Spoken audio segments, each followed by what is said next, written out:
Ghosts and goblins are out this afternoon. NASCAR's wildest track hosts the biggest Halloween party on the planet. But wait, is something brewing? Holy Talladega trucks!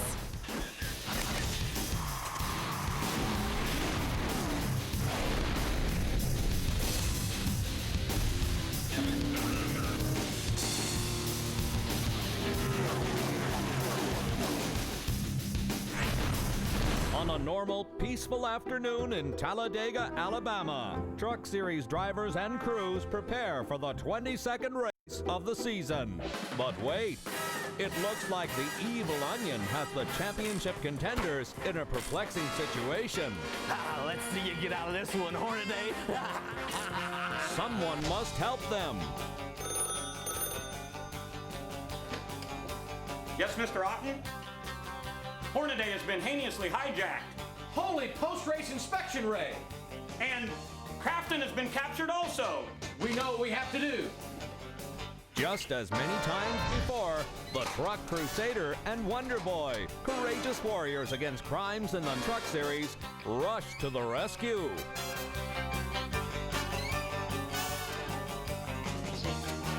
This is our Gotham City, but all is not safe. Yes, the evil onion has kidnapped our points leaders, and rumor is he's called in the Joker, the Penguin, and the Riddler to help. Luckily, the Justice League has called in the setup. Delightful, delicious destruction. Welcome to our Halloween edition of The Setup. By day, I may be a mild-mannered pre-race show host, but with a battle brewing between good and evil here at Talladega, I had no choice but to transform into my alter ego, Batgirl. Now, I'm not the only one here attempting to save our drivers, and we have some big news. Luckily, our Cape Crusaders, the dynamic duo, Batman and Robin, are here. And Batgirl, there's great news here at Talladega. The best thing is the weather is clearing up and we're hoping to go racing. But NASCAR released some very important information for the competitors throughout this weekend. The great news is double file restarts are coming to the Camping World Truck Series next season, and that means there'll be a change in the pit stop rules. Next season, you'll be allowed to do fuel and tires on the same pit stops, and the competitors very, very happy about that. Also, some engine changes for the year of 2010. Now, one other thing that we just learned about this weekend in the garage area is that Memphis Motorsport has now been closed, so we know there'll be no truck race there next year. And Robin, that means we're back to Nashville for a second run. I think you and I can fight crime in Nashville twice a year, no problem. Now to some on-track news unfolding here yesterday. Young Austin Dillon expected to make his third start in the Camping World Truck Series in 2009. This weekend, driving for his grandfather, Richard Childress. Unfortunately, this team was too low when they went through post-race qualifying's inspection line. That means their time was disallowed. Austin will not race today, and that is a tough break, Batgirl, for a team that's expected to run full-time in 2010. And you guys look good. Smooth wheels indeed. Well, last week our fight against crime centered around keeping our drivers from ingesting too many Jesse Jones hot dogs. We were not the only ones successful as a new superhero emerged. Here's a look back at last week's race in Martinsville. We have waited out the rain delay. The track is dry. Leading the field to the green flag. It'll be Mike Skinner and Ron Hornaday. Green flag's in the air. We're underway. Inside line is usually the fast way around, but Ron Hornaday may have a different idea. Hornaday will lead lap 1 of the Kroger 200. A big turn around in turns 3 and 4. The caution flag will fly. How about Denny Hamlin on pit road right now? Wow, what a call by this team. He relinquished the top spot. Timothy Peters is your leader. They pitted for fuel at lap 34, made a slight adjustment. That's the only thing they've done today. And they also said, you're good on fuel. He's not only good on fuel, he's good on the track. That truck is going. Trouble turn 2. Skinner's got some damage on the right front corner of that Toyota. Tire is flat on the Mike Skinner machine after tangling with the lap truck at Chris Fontaine. What can happen and take you out of a championship battle? Something like that can do it. The big question mark now is, does he have enough fuel? He just needs to make it about 2 miles, y'all. 2 miles, and he's going to get his first win at his home track. Coming out, turn number 4. He looks for the biggest checkered flag of his life. Timothy Peters will win at Martinsville. His 64th start brings his first win. Tom DeLoach, give me an opportunity, and Chip with strutmasters.com stuck with us. Is there any other place you'd have rather won? No. Right here with Tom, right here. at Martinsville. Timothy Peters in victory lane. Red Horse Racing back here with the celebration. Well, figuring the exact moment of nuclear fission is easy for me, but to figure out how to be on the right spot at the right time at Talladega, that's tough. You're our most recent winner. Tell us your game plan. Well, hopefully with our strutmasters.com, we're going to hang out, try to miss the big one, and get with our teammate TJ Bell. But tell me something, Cape Crusader. Can we call Commissioner Gordon? Because the villain is the rain today. We need to get it cleared out. Absolutely. We are going to do our best to work on that. And the guy who was fastest in qualifying is standing by with the Boy Wonder. Fastest in qualifying, Hody Toledo, Batman. It was his 4th pole of the year. Colin Brown, congratulations. And what's your biggest concern today? Well, I think you in this suit is my biggest concern right now. But just getting this racing, I think, is the biggest thing. I hope that happens, and if we do, I know we got a really fast Conway freight truck, and certainly with the 4 horsepower we have, we should be in good shape. Krista, this guy was an unknown a couple of years ago, and then kabam, winning races and poles. It should be fun today. Thanks, Robin. The Copart point standings will really shake up if Batman and Boy Wonder can't get to our top 2. Mike Skinner could benefit. Timothy Peters jumps up after his win. But Hornaday and Crafton, well, they could be in even more danger. That's because this track provides a lot of trouble for our drivers, but rumor is there is some evil, some danger creeping around in the shadows. Batman and Robin have a special television system, but what? I think I've got it. What is that? I've got it. Keep it up. I believe you've done it. I've got it. Oh, We've taken over the broadcast, Joker. I got in a fight with my wife last night, but it was my fault. Why? She said, "What's on the TV?" I said, "Done." And then she said, "What kind of cheese is that?" And I said, "Nacho cheese." Nacho cheese. Oh. Riddle me this, Joker. In the mirror, it's true. From front to back. This Penguin's trophy from Aged All At. Talladega, you. Correct, Joker. Oh. Penguin, I've got one for you. In Roman times, his initials sum added with the truck that won. Coincidence, the number same? The year the trucks this track first came. Mark Martin. You're right, Penguin. Oh, let's try to hold on to this broadcast. We'll take it down. Keep it right here. Yeah. Well, Batman and Robin will certainly need their laser bar cutters and bat hooks to trip up that tricky trio. But if I know our Cape Crusaders, they have some bat cards up their sleeves, or perhaps hidden in their spandex. Coming up, happenstance, history, and hijinks, all on the high banks of Talladega. Stick around. When the setup returns, we'll see what some of our drivers have planned for Halloween. Mario Goslin talks about the struggles of a startup team and the promise of a new sponsor. And will Batman and Robin be able to save the championship contenders from the evil onion in time for the race? Find out when the setup returns from Talladega, only on Speed.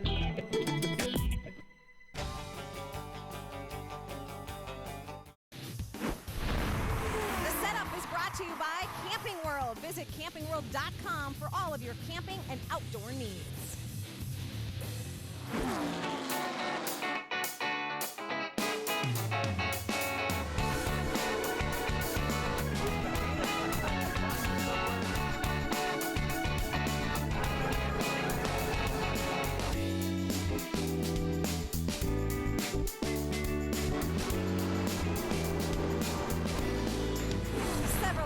And son combinations racing over the years, keeping things in the family. I guess that would be similar to Commissioner Gordon and his daughter Barbara. Welcome back to our spooktacular Halloween edition of the setup here from Talladega. You know, we have transformed the setup today, as you can see, into a little bit of the Bat Cave, but recently Speed started a new show that's sort of a man cave. And last week, Mike and Chrissy Wallace, who are starting a historic venture here in Talladega, making history in our truck race, well, they stopped by to talk about it.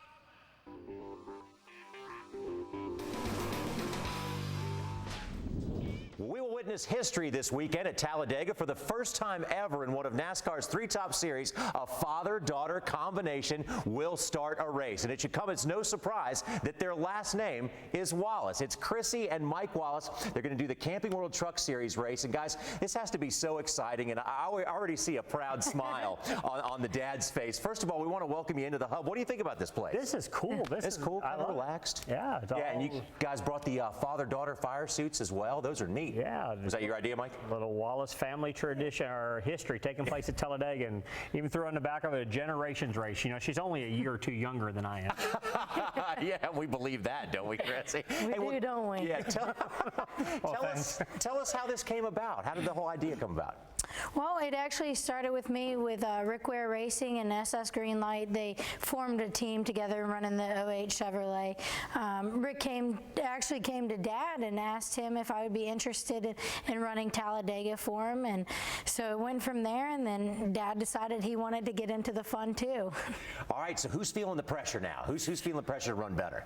Well, I don't know if there is any pressure. The pressure's all on her, I can tell you that. I've been there plenty of times. You know, she hasn't got to race a lot this year, and rolling at Talladega is a big thing, but I've told everybody this race is all about Chrissy, to be honest with you. You know, I mean, we're going to go down there. I'm expected to run good, no matter what I'm in, and I'm very happy Andy Hillenberg's given me the opportunity to drive his 48 truck, and you know, his Polar Bear 150 race is going to be the sponsor of it that he has January 1st. Yeah, so it's a cool sponsor on the truck, and Chris is going to hopefully just run really well, and who knows, might be able to push her across for a win. Again, that was from NASCAR Race Hub. It's Speed's brand new daily show. You can see it every Monday through Thursday, 7:30 p.m. Eastern. And so far, it has been so much fun. You never know who might stop by, like Father Wallace and daughter Chrissy. Mike and Chrissy both in this race today. Mike will be behind the wheel of the number 48, Chrissy, the 08 truck. And there you see some of their numbers. Holy smokes, has Batman caught up with our points leader? Well, thank you, Batgirl. Luckily, we were able to get him away from the evil onion. And today, Ron Hornaday, it's Halloween. How you feeling? I sure hope it is, dude, because if you wear that every day, you're in trouble. God. I'm doing wonderful. Happy Halloween to everybody, looks like. Talk about the complexities of this racing, Ron, and really, we've talked over and over, this very well may be the last bullet you have to dodge on the way to another championship. Nah, there's 3 more after that, too. Hopefully the weather participates so we can get out there and race, but yeah, we just got to make sure we keep the fenders on this thing and keep this Copart Chevrolet in the top 5. These guys are going to be pushing me pretty hard, and hopefully not make a mistake, but we'll see what we got and see what Rick's got in line for pit stops. All right, we wish you good luck, and the Copart Challenge Champions continues, and Robbins with the other participant. Holy restrictor plate, Batman. Todd Bodine has won 4 of these Speedway races in a row, so how does your truck stack up today? It's pretty good. You know, it's the same truck we've had the last 4 races, and we haven't touched the setup. We did try a set of shocks in the front, but it's the same old truck. And it drives great. It drafts good. It pulls up. It does everything you need it to do to be able to put yourself in a position to have the opportunity to win the race. And that's what we've been lucky enough to do the last 4 times, and very fortunate to come out on top. But you know, it's never easy. We got a great field of trucks today, and it's going to be a heck of a race. So many variables to equal success at Daytona and Talladega. Todd Bodine and his group have put it together 4 times in a row. Krista? Batman and Robin did it. They were able to get Hornaday and Crafton out of the grip of the evil onion. Recently, I escaped from the evil plans of Lotus by escaping from a vat of boiling oil. What will the drivers have to escape from today? We are creating memories here on this Halloween edition of the setup, so stick around. But before we leave you, we want to show you some other Halloween memories from our drivers.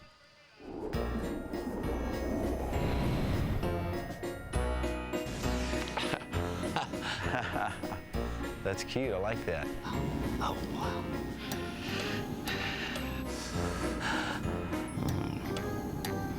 I don't have a Halloween costume, so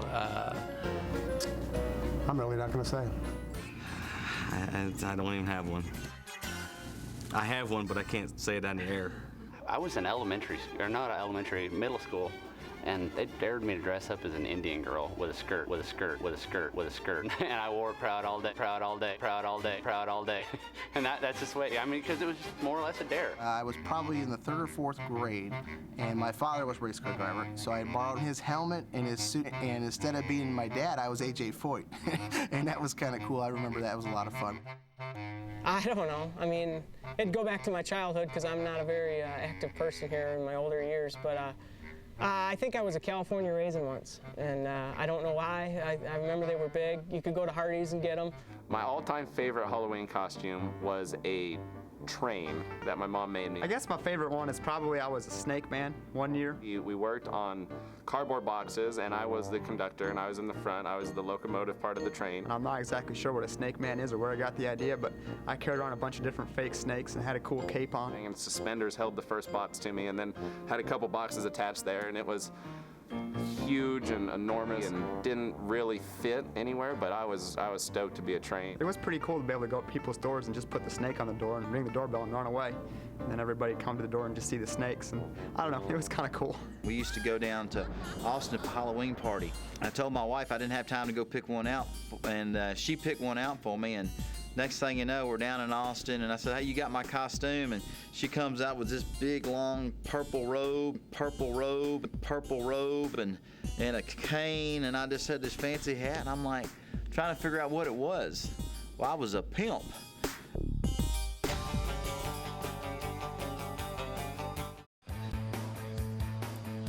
The number 12 truck unveiled a new look, MyTireMonkey.com, with Mario Gosselin. And if you think we look good in our costumes, you should have seen Mario's daughters dressed as little monkeys.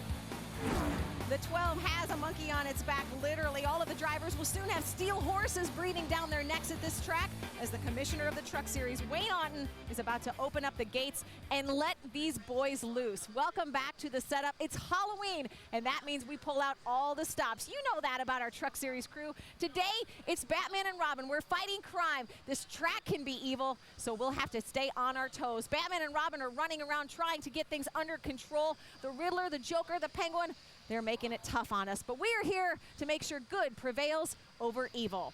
You know, recently we sat down to talk about that new team and the new sponsor, Mario Gosselin. Take a look about overcoming obstacles and being back in the Truck Series. If I didn't eat and breathe this sport, I'd have quit a long time ago. Sponsorship dollars have always steered the sport of NASCAR. A 200-mile-an-hour billboard puts thousands of people to work each day.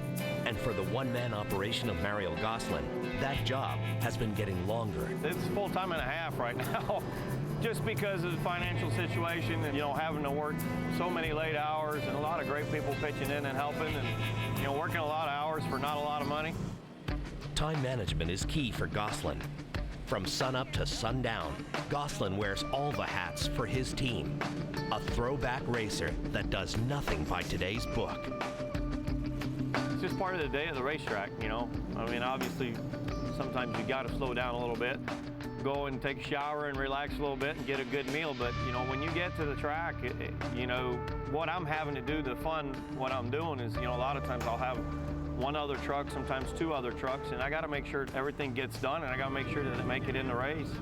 And sometimes that's what covers my bills is the other trucks, either whether I rent them out and they're racing, or sometimes we'll rent them out to somebody that wants experience, to get some seat time and some experience. And sometimes they don't necessarily run the whole race, but it's still got to be right and it's still got to be fast.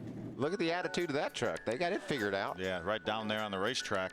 We're in the knockout phase of qualifying. Mario Gosselin has been able to lock himself in. When we do have the money to go race, it's a really good feeling. On the other side, sometimes when you come and you don't have the budget, but you just have to do what you have to do to be able to get to the next weekend. As a racer, there's probably nothing that's harder than that, to go out here and run minimal laps of practice on those tires because we want to qualify on those tires. So we're being held back a little bit. 47, second fastest. With no regrets, Gosselin has braved through this tough economy with humility and is now looking forward with a new sponsor.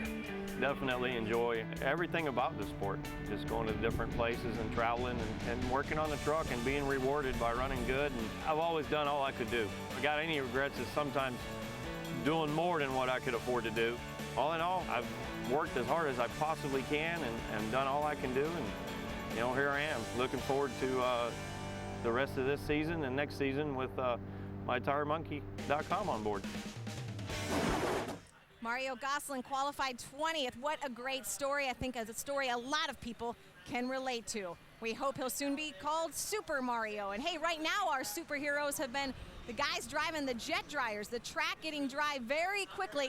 We are going to go racing after all. And you know, at this track, it's a special one. It's one everyone wants to win. And you have certain tracks where guys seem to excel. Dennis Setzer, always good on the short tracks. For so many years, Brendan Gaughan owned Texas every time we went there. Well, recently, here at Talladega, it's been all about Todd Bodine. So look for him to be very strong. Also, Mike Skinner, the usual suspects, Ron Hornaday, Matt Crafton, and of course, Rick Crawford. Rick Crawford is from Alabama. He has a spooky truck. Thanks to Fitzy Snowman for all of our great pumpkins. Stick around. We know what we have to do. Well, it was good till I pulled the door. That was excellent. See if I can make it in Hollywood here. I gotta keep a straight face. Hold on.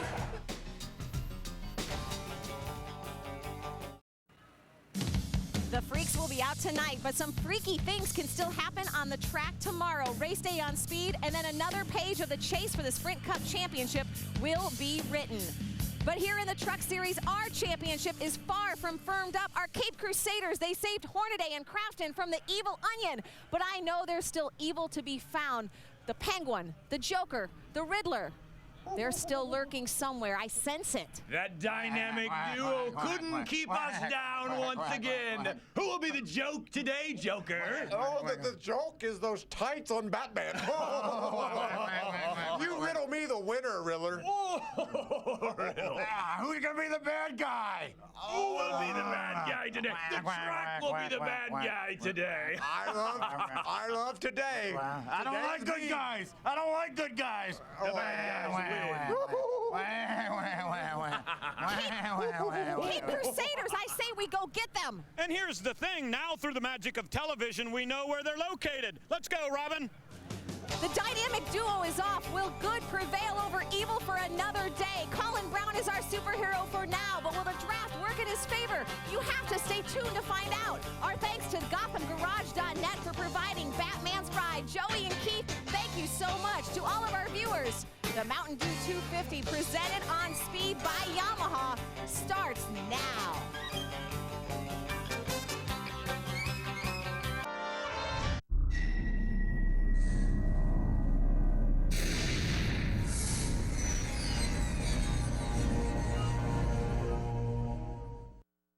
The tale of Talladega. Black cats prowl and pumpkins gleam.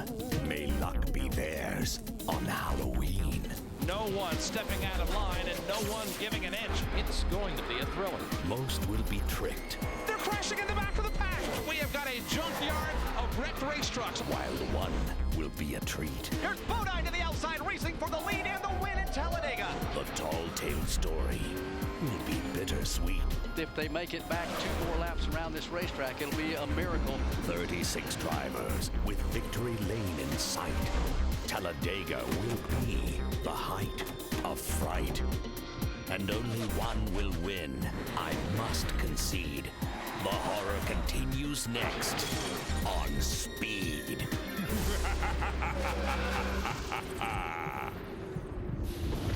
Happy Halloween, everyone. We hope you've had as much fun as we did over the past half hour. Welcome to the NASCAR Camping World Truck Series Mountain Dew 250, presented on Speed by Yamaha.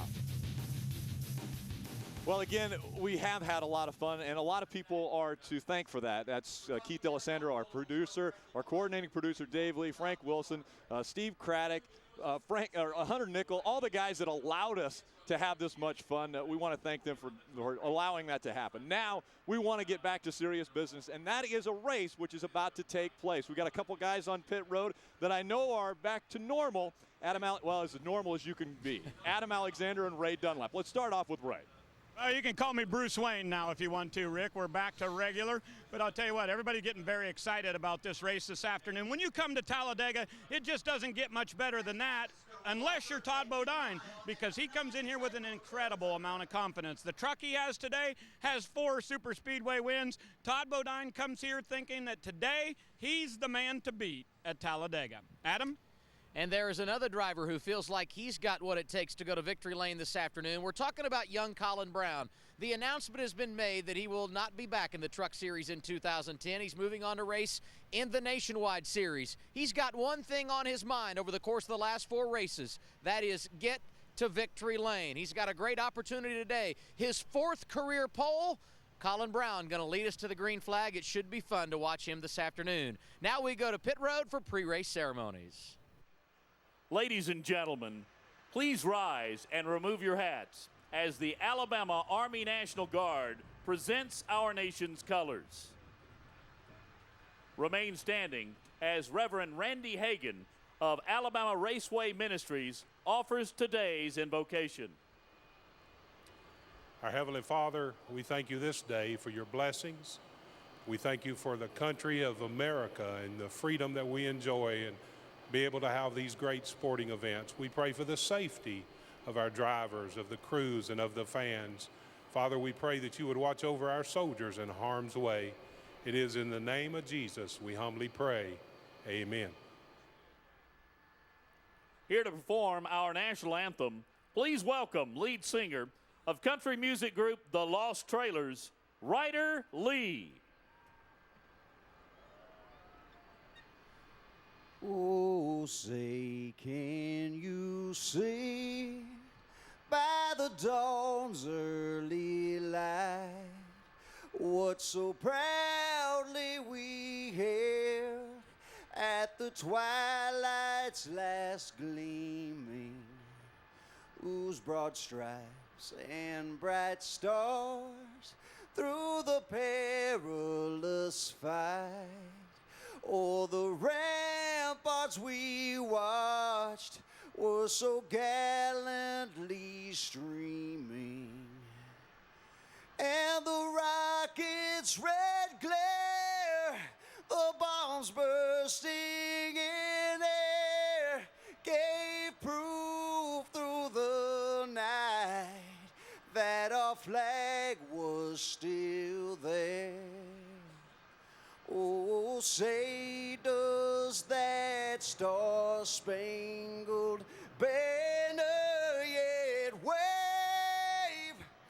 o'er the land of the free and the home of the brave?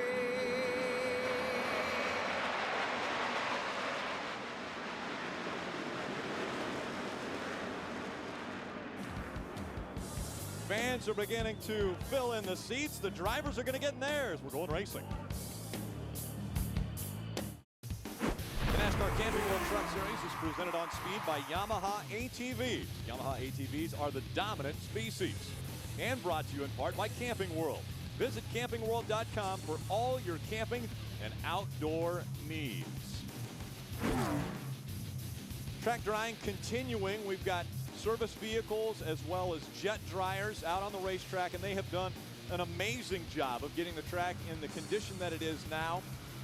Again, they're drying a 2.66 mile racetrack, so it's a lot of surface that they've got to get dried, and they're doing a great job at it. So as they continue to do that, we're going to be in a hold here at Talladega Superspeedway. Hello again, Rick Allen, Phil Parsons, and Michael Waltrip joining you from Talladega. Now, they say that at 4:30, that would be the latest that we can start this race. And we're going to have the track dry before then. there obviously are no lights, so to get the race started and completed, we have to start by then. But it's just after 3 o'clock here, and they've done a great job getting the track dry so far. Yeah, I was amazed, Phil. It was misting still when we got up to the booth, and there was already some dry tracks in the track. Now they've got it pretty much dry. There's some areas that they need to specifically work on and address, but predominantly the place is dry, and we're getting ready to go racing. You know, we watched qualifying yesterday, and I talked about how different things were going to be today. Yesterday, one truck trying to get that perfect line. Today, whew, it's going to be a hurricane out there, a hurricane of activity. And you think that because of this delay and the fact that the rubber's been washed off the racetrack that these guys are going to be tentative? Not even close. Right. They're going to be 3 wide, 4 wide from the drop of the green flag. This is going to be one of the most exciting races of the entire year, and it's going to be right here in just a few minutes. And the truck series, we've got the tapered spacer. We have it at actually every racetrack, but here it's so much more important to keep your foot on the gas all the time. Well, and what's important to understand too, Rick, like Phil said, anybody can win this darn race. You got Mike Wallace, guys starting in the very back. Norm Benning, he thinks he can drive up there and be a part of the story. We go to most tracks. If you don't qualify within a couple, 3/10 of the lead or at least a half second of the pole, you really don't have a chance. Here, 2 seconds off, I'm going to the front. And that's the attitude they're going to have, and that's why you'll see them 2 and 3 wide, 4 wide even early, because they're wanting to say, I'm going to show that I've got the truck to win this race. I don't think there's a driver in this field that doesn't think he or she can win this race. Right. I mean, when they got up this morning, they know this is their opportunity to get in victory lane. Well, Michael, you mentioned the word hurricane earlier. Those pants might bring on a hurricane. I would believe. You can actually change back into what we're supposed to be wearing. Let's go down to Krista Voda. She is going to get us reset up on track. And Rick, I'm so glad you mentioned the pants, because if you hadn't, I was going to. I'm a little more scared that you guys are able to get all of your Halloween makeup off, and I am still kind of reminiscent of Batgirl eyes. But yes, out here for the reset up. The big news, of course, the rule changes for 2010. Next year, there will be double file restarts. We're really excited about that. We think that's going to add even more energy to the Truck Series. Plus, of course, being able to change tires and add fuel on the same stop. The other big news, a date change. Instead of going to Memphis no longer on the schedule. The Truck Series will now go to Nashville twice. We will be there as a doubleheader with the Nationwide Series on the Easter holiday. So we're really excited about that as well. And also, some news here at Talladega. Austin Dillon expected to be in this race in the 3. He did not pass technical inspection, so he is not in the race. Of course, a lot of the fans upset to not see the number 3 on track, but there's still tons of other drivers in the field. Who will win today? That's what we'll find out. Adam, are you standing by? Well, and Kyle Busch was not in the 51 last week. That's an uncharacteristic thing for Billy Blue Motorsports. But back this week after taking care of nationwide duties a week ago at Memphis, how is your race truck? It's not bad. I think the Miccosukee Tundra is pretty good. It sucks up real well on other guys. A lot of guys have asked me if we're going to win today, which to me sounds like everybody thinks we're pretty good. So, you know, it just all lays down to what happens throughout the race and what happens when you get down towards the end of the race. So we'll see who all my truck works well with. So far the 15's been really good for us, but other than that, you know, you just got to play it out and be there at the end. Bouncing back and forth between both garages, a lot of track time yesterday. How does the truck and the car compare in the draft?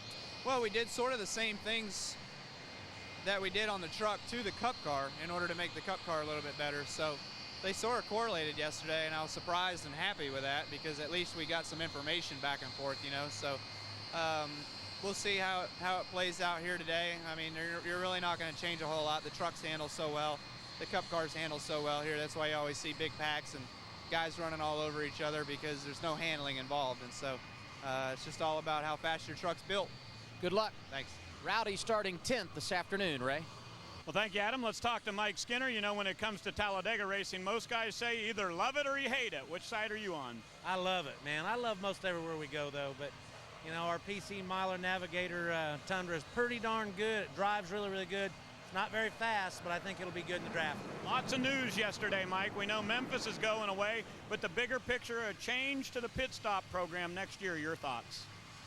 First of all, Nashville twice? Heck yeah, that's cool. I hate that Memphis is going off the schedule, but Nashville twice, I'm a big fan of Nashville, so got a lot of friends there. But the rule change, I think, is just so positive, Ray. We've talked about it before, and you know, the double file restarts work very, very well in the Sprint Cup Series, the Nationwide Series.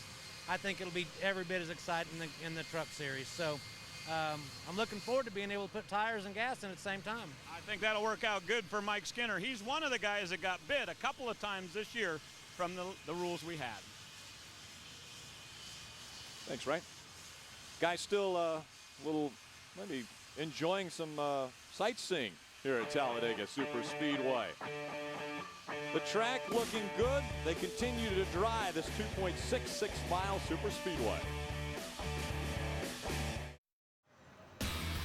Tomorrow, NASCAR Race Day takes on Talladega, where the big one could turn the championship upside down. Jeff Gordon will join us. Plus, Wendy Venerini will chat with legendary owner Richard Childress. NASCAR Race Day built by the Home Depot, live tomorrow at 10 Eastern. NASCAR on speed. Be there. Track drying continues. Our Copart Challenge of Champion point standings. Ron Hornaday, 530. Todd Bodine with 424. This is the final race of the Copart Challenge. These two battling it back and forth. Two VIP winners have already been chosen to attend the race and will be sitting in the pit box with these teams. Copart will donate $5,000. There's a couple of our fans, the VIP winners. Darlene Coleman. She will be cheering for Todd Bodine. She was our VIP sweepstakes winner, so she'll be helping out on top of the pit box. Cheryl Mountain is our other VIP sweepstakes winner, and she'll be pulling for Ron Hornaday, our point leader. So a good battle going between our two Copart Challenge of Champions. Again, Copart is donating $5,000 to the winning driver's favorite charity. Ron's is Victory Junction Gang, and Todd's is the American Cancer Society. We're getting multiple flyovers today at Talladega Superspeedway. We'll be back. Welcome back. Mountain Dew 250, presented on speed by Yamaha. About to get underway. The trucks all lined up on pit road. A lot of the drivers have already climbed in and strapped into their race trucks. Let's go down to Adam Alexander. In fact, Rick, a number of drivers already have on their helmets. Max Pappas patiently waiting for us to put his on. Thank you for that. Career best qualifying effort, starting third today. How do you take advantage of this? Just fantastic, to have the Geico Toyota up here in front. I know it's going to be a battle. It's going to be something, definitely a learning curve. Everyone wants to arrive to those last 20 laps in good shape to push hard, but you need to first position yourself to go there. So I'm looking forward. It's going to be a great lesson for me. I'm going to push as hard as I can, and we see what is going to be at the end. I'm excited. I think the Geico Toyota has been very fast so far. I'm in the Cup race as well, so live and learn, push hard, and happy Halloween to everyone who's listening, and I love you all. Ciao. A lot of rain, a green racetrack. Has that changed strategy at all? No. This track, I don't think it changes that much. I mean, I maybe I shouldn't even talk because I don't have much experience on that, but I believe that it's going to be just push hard and see who is your friend and who is not your friend. Mad Max, always fun to watch. He should be extra special today here at Talladega, Ray. And Adam, the Monster Energy Chevrolet is in mid-pack. Ricky Carmichael will roll off 15th today. Ricky, tell me about the balance between aggression to get to the front and patience. Well, one thing I learned in motocross is to have patience, to be there at the end of whether it's a race or a championship. And behind my teammate here, and I'm just going to have patience and sit here and ride. I'm not going to try to be a hero, as I never really try to be, and try to be there at the end. And tell me about this racetrack, your thoughts. It's awfully smooth. You can get a lot of different lines to take. Yeah, absolutely, and it's fun for me because I can work on the draft and not have to worry about handling as much. So I'm looking forward to it. I love this place. This is where it started for me last year with KHI, and see what we can do for this Monster Energy Chevrolet. Points aren't a big deal for Ricky Carmichael. He wants to go for the win. He rolls off right behind his teammate, Ron Hornaday. Look at that. Ryan Vickers was a part of the big chicken car we saw yesterday. Tommy Kendall, I think, was actually behind the wheel when we saw it make its. There's Tommy Kendall right there. How about that?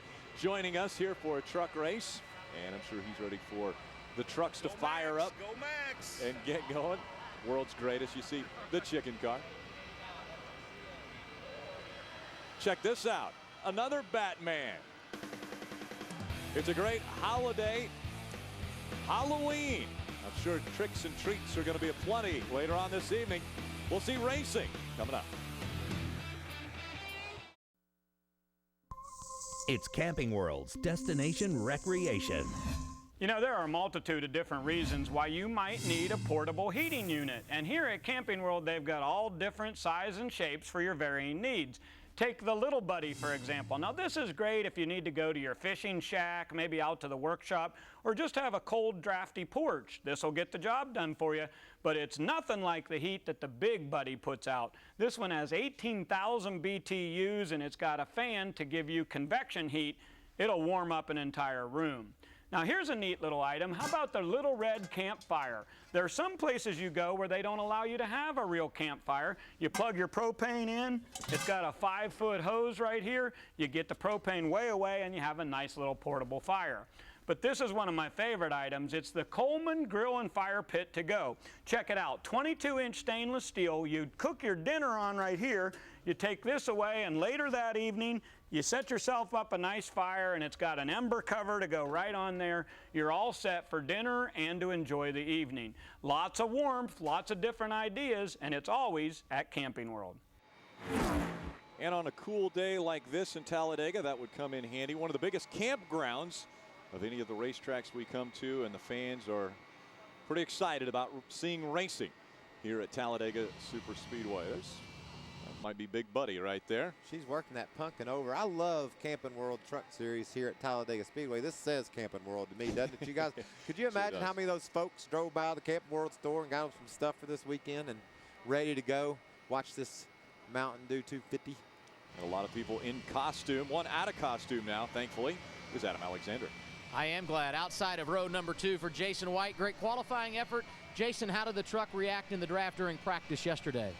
Oh, man, these guys, let's go Booker Dodge is really fast. The guys gave me a great truck, and we'll look forward to get out there on this track. We're ready to go. Jason White chomping at the bit, hoping to take advantage of this great qualifying run, rolling 4th momentarily at Talladega.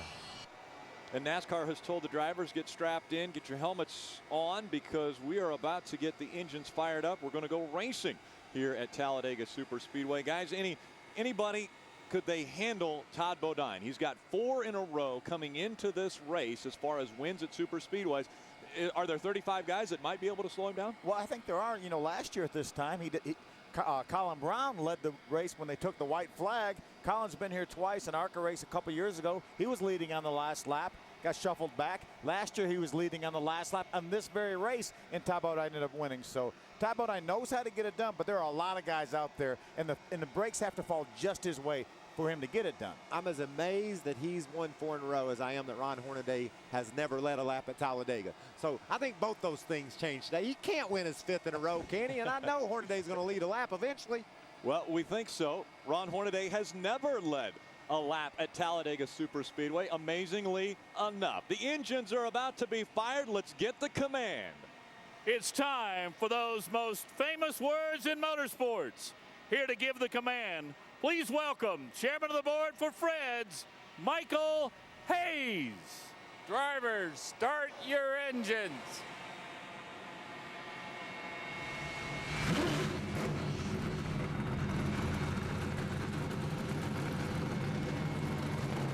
The command, drivers, start your engines. We've got Jennifer Jo Cobb as well as Chrissy Wallace, 2 females in the field today of 36 trucks, all coming to life. We're about to go racing. Talladega. Welcome back to the Mountain Dew 250, presented on speed by Yamaha. It's Talladega Superspeedway, and that means one thing when the trucks come here: excitement. An overcast day, the rains have passed through. It's 54 degrees, a little cooler here in late October. Fall weather in Talladega, Alabama. Again, cloudy skies, but we don't think any more precipitation until the end of this race. We want to take a look at our starting lineup. It'll scroll across the bottom of your screen. Colin Brown will bring the field to the green flag today. Terry Cook will be on his outside. Colin Brown won the pole at 179.608 miles per hour, but in the draft, these trucks will go over 190 miles an hour. Take a look at our Z-Max track description. What an incredible racetrack. As you can see, the longest racetrack on the circuit, 2.66 miles, 33-degree bankings in the corner, and these guys will use, and ladies will use all of that 70 feet from the bottom of the racetrack to the top, Mikey. And they'll be wanting to use what's underneath that yellow line. There's a little more pavement down there, and they'll want it, but you can't go down there. The NASCAR mandates you stay above the yellow line you see there. That line goes all the way around the racetrack. That's a no passing zone. You cannot go down there, but there's plenty of room for action up above that line, Phil. Our Yamaha race analysis, 36 trucks will start. It is the Mountain Dew 250 presented on Speed by Yamaha. That 250 works out to the miles, just 94 laps though, Phil. Yeah, you see the pit window, 30 to 35 laps. Tires are not as critical as here. Obviously, these trucks have to have fuel, so I think we'll see a lot of guys maybe just get fuel to try to keep a little bit of track position and forego tires down the road. Truck still waiting for NASCAR to give them the go-ahead to roll off of pit road and onto the racetrack. The racetrack looks very good, meaning the green flag is coming up next from Talladega.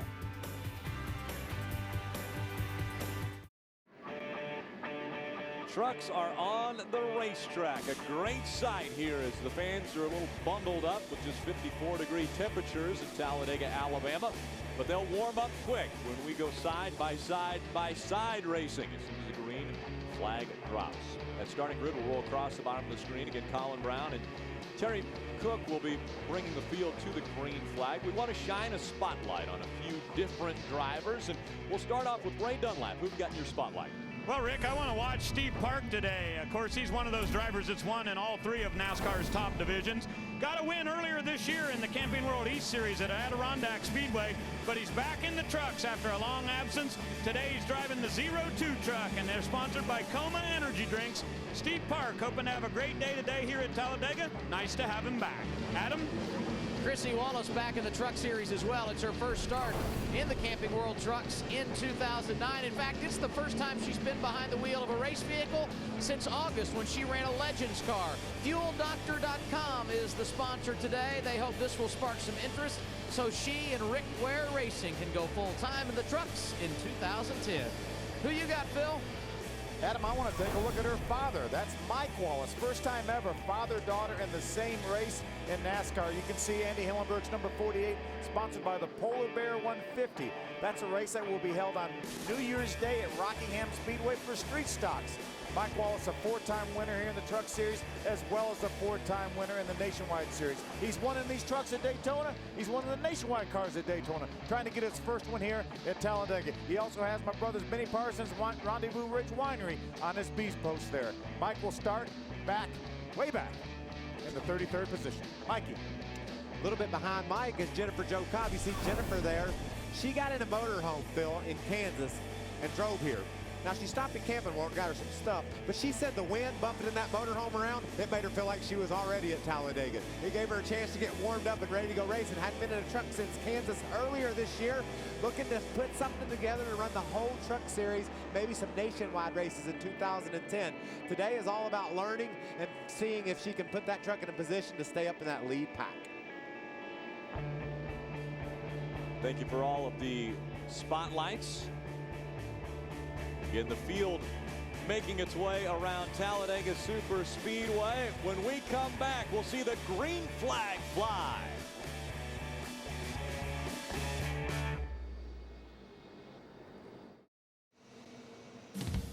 The flag stand just had the trucks pass underneath it, giving them the 2 to go sign. We are about to go racing. We were on a ride along with a few different trucks, one of those being Rick Crawford driving the Ford number 14. He'll start in the 16th position, and this is his home state. He wants to find victory lane at Talladega. We're also going to ride along with our most recent winner. Timothy Peters broke through last week at his home track at Martinsville, Virginia. He's in the Toyota on board with strutmasters.com on board. Timothy starts back in the 23rd spot, and he can win this race. So can he. Hunt Bodines won the last 4 restrictor plate races. We're going to ride along and see how he's going to do it today, racing for the Copart Challenge of Champions in his Copart Toyota. We also ride along with our current points leader, Ron Hornaday. Not only is the points leader overall, but also the points leader in the Copart Challenge of Champions. He'll be racing for Victory Junction, the Victory Junction Gang Camp, and American Cancer Society is going to be the charity for Todd Bodine. Copart giving $5,000 to the winner of the Copart Challenge of Champions. There's the points. This final race, the only one to determine who will be our champion. Before the green flag flies, let's go back trackside to Ray Dunlap. Well, thanks, Rick. The good news is they're saying one more lap we should get the white flag. Maybe 2 laps we'll be racing here at Talladega. You know, we talk about Terry Cook and that number 25 truck. How great would it be for Harris Trucking to get a win here at Talladega? His crew chief, Danny Rollins, has been using this exact same truck that Terry's driving today for a long, long time, since about 2002. The truck is called Freak, and it's got 3 wins at Daytona. That's an incredible pedigree, but I'll tell you what, there is no other truck in this racetrack that has anywhere near as many laps as they've had here at Talladega. They've done a lot of testing with this truck. It's very, very fast. Qualified second, Terry Cook looking for a victory here at Talladega. Adam? Ray, 2 of the most unpredictable tracks on the NASCAR schedule, Daytona and here at the Talladega Superspeedway. To win back-to-back at those facilities, pretty tough to do, but Todd Bodine even better than that. 4 consecutive wins at the Superspeedway tracks in Truck Series competition. And he's not an all-or-nothing guy. He is steady Eddie. 8 starts, those 4 victories, 8 top 5s, 165 laps out front, and an amazing 2.3 average finish. Bodine starts 6th today, and there is no doubt he is good enough to go for 5 in a row. Krista? Well, if you watched our pre-race show, you saw Johnny Sauter say his favorite Halloween costume ever was a California raisin. He has been raisin in the points quite a bit. Back in April when we were in Martinsville, he was 23rd. Coming out of Martinsville last week, 8th. Johnny Sauter is for real. He has a win this season. He wants another one. He said this track is ready to go. He said the only tricky part was getting on pit road. It was still a little wet, but he said right now it is good to go, and he is ready to go racing. Thank you, Krista. Johnny Sauter, one of the 4 drivers that have been first-time winners in the Camping World Truck Series. Will we get another first-time winner? And could it come here at Talladega? We'll find out when we come back to Green Flag.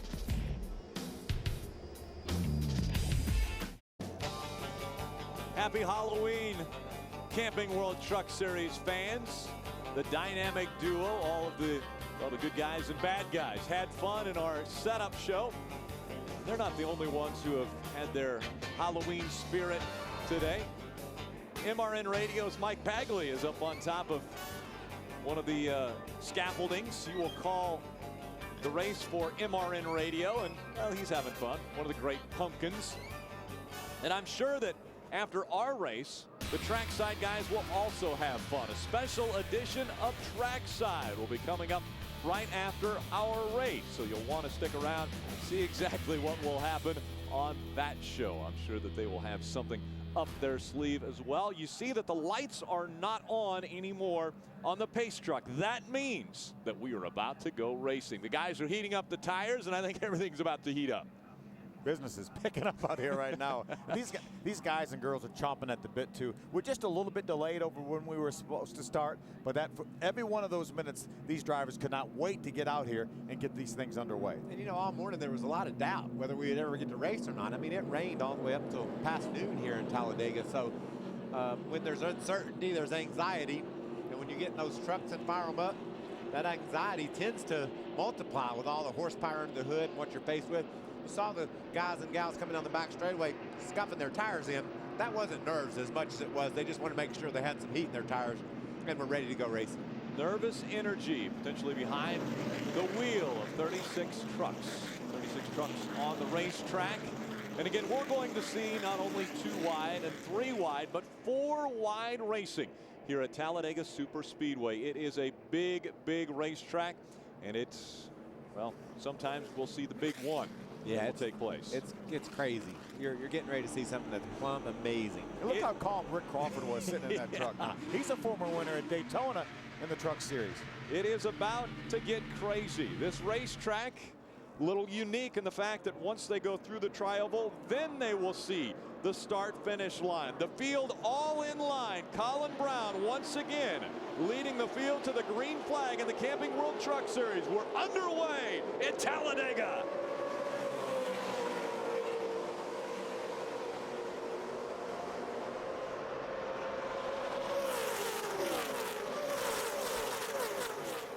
Great start there by Max Pappas. Max got a good start, shoved that 6th truck of Colin Brown out to the lead, and now look at those other guys regrouping to try to come after Colin. Look at them spread out here, 3 wide, maybe even 4 wide.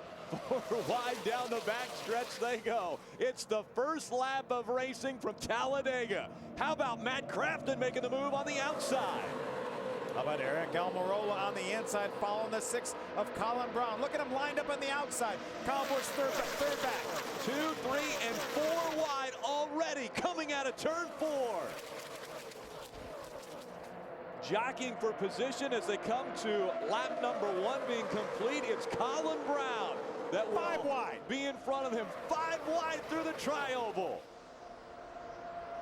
That's about what we saw at the end of last year's race when we had 15 trucks within a half a second of each other at the finish line.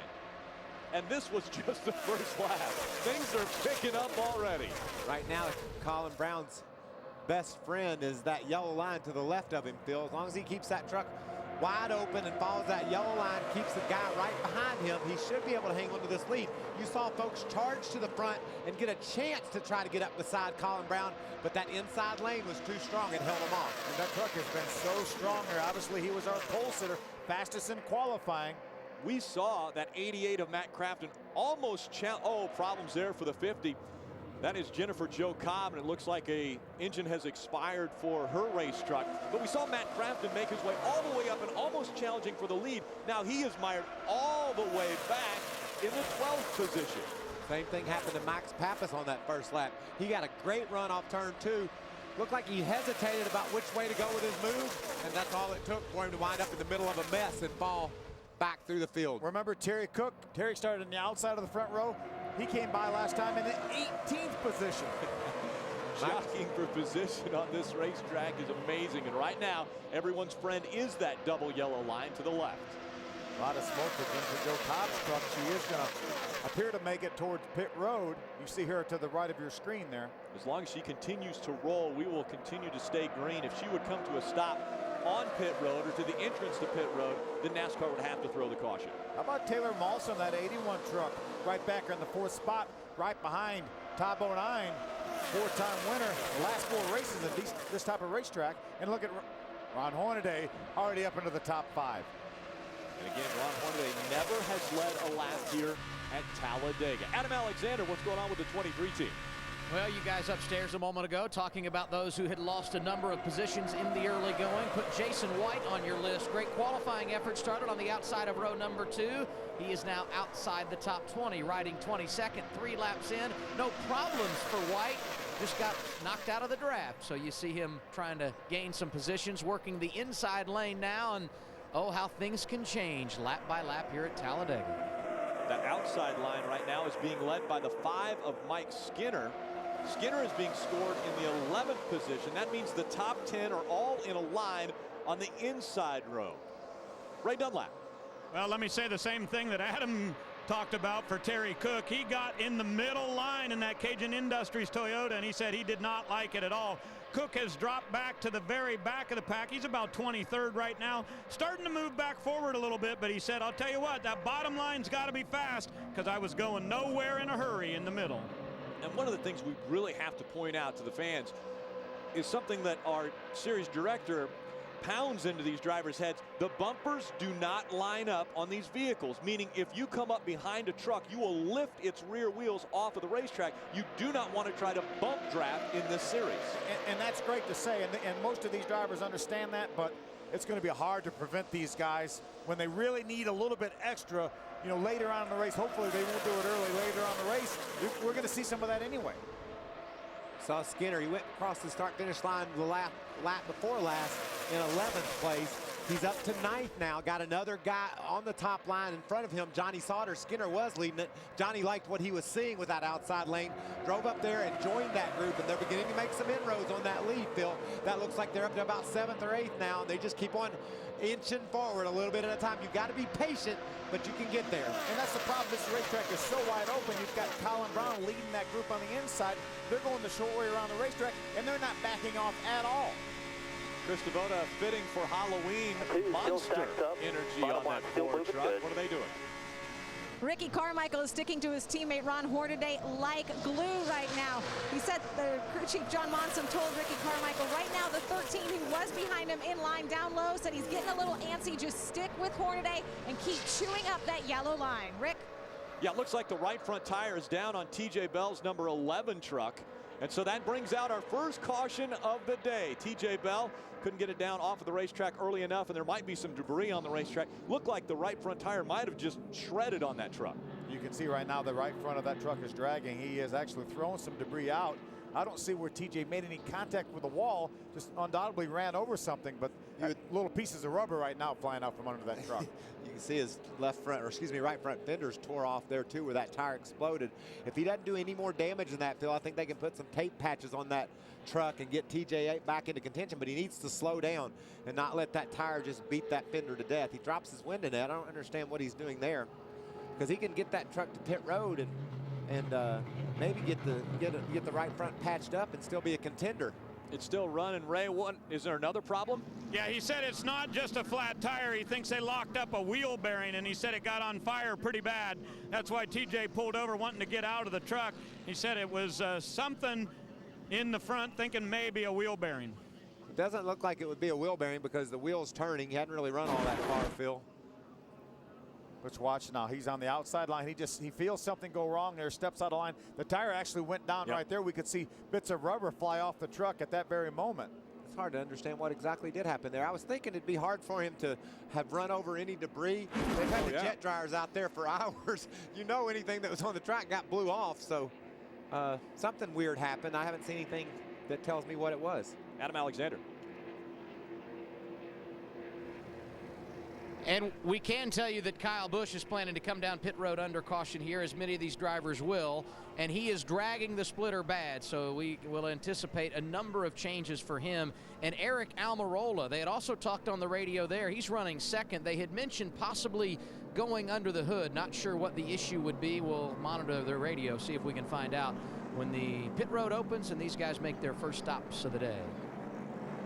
Again, early on in this race, we've completed 7 laps. On lap 8, as you see the 11 of TJ Bell making his way to his pit stall. Remember, this happened to TJ just past the trial of the racetrack, so he had to ride around for over 2.5 miles with that tire doing all that damage, and you can see right there how much damage that tire did to that right front fender. And they're looking in there to see if they can figure out what else might be wrong. It doesn't look like the rotor's complete on that truck. I don't think there's a brake rotor on that truck, is there? Looked like it was almost sheared off about halfway up on the brake rotor, which that's definitely a problem. You don't think you would use brakes at a racetrack like this, but sometimes you do. Sometimes you have to tap the brakes to stay in line with everyone. And you certainly have to use the brakes to avoid somebody. Let's go down to pit road and Chris Devoda. Ricky Carmichael is in. The big concern for a lot of these teams, including the 4, was that pit road was still a little damp, so they had to play conservative fuel only for the 4 of Carmichael. Ron Hornaday is down and away also, Krista. They came in for fuel only in the Copart Chevrolet. They told Adam Krieger, make sure you pack it. Hornaday going back to the racetrack. Adam? And it was fuel only for pole sitter Colin Brown. He takes advantage of that number 1 pit stall. He beats Eric Almirola on the first rally off the pit lane. It said Almirola may go under the hood. Nope, fuel only, no problems there. Terry Cook must have some problems. They've got the hood up on that Cajun Industries number 25. Looks like they're looking for something specifically. They're not just using a wrench to raise the front of the truck. They're looking for something that maybe has gone wrong with Terry's truck. Oh, they are raising it. He must have been hitting. Oh, that's the 51 of Kyle Busch. We heard his team talking about the fact that he was bottoming out on the road, Phil. That's what Terry Cook would have been doing under the hood had he had similar problems. They were taking a wrench, raising the front of that truck up. He loved his truck yesterday in practice, said it was really fast, thought he might be one of the guys to beat. Obviously, it wasn't so good for those first 6-7 laps. But if you're going to give up track position, this is a good place to do it. Now's the time to do it. We saw the 2-wide racing, and then there's Richie Waters, Kyle's crew chief right there. It's going to be interesting when we see this restart, because Colin Brown was able to pull that inside line and get an advantage. But when we have this restart here, obviously he's going to start from the pole, and it's going to be single file here for the last 4 races here. Then we're going to have double file restarts in 2010. It's going to be interesting to see if somebody can make a move on them. Now, guys, while all the trucks, or most of the trucks, came onto pit road, a couple trucks stayed out there, and the Wallaces Chrissy and Michael Wallace stayed out on the racetrack, and so they were scored first and second just moments ago. Actually, Mike was in front of Chrissy. I hope Mom got a picture of the scoreboard here at Talladega with her 2 trucks right up there on top of the pylon. Again, the first father-daughter duo that have taken part in a NASCAR race. And now we see Mike Wallace leading Chrissy Wallace onto pit road. So a few trucks coming back onto pit road. Chris Devoto. Mike Wallace down on pit road, as you said, right there, working on the crew, the Andy Hillenberg machine, Silverado for Mike Wallace. Yes, he is very good at plate tracks. Right now, not a lot of concern. He knows what to do. He knows how to use the draft to his advantage. You see the 48 pulling out. Adam. And Chrissy Wallace has now made her way down pit road. She will get the service she needs before rejoining the field. They will wipe the windshield, and perhaps some fluid got on her windshield when that engine went down earlier in the race, but she was able to dodge the debris. They fuel the truck, and she pulls away.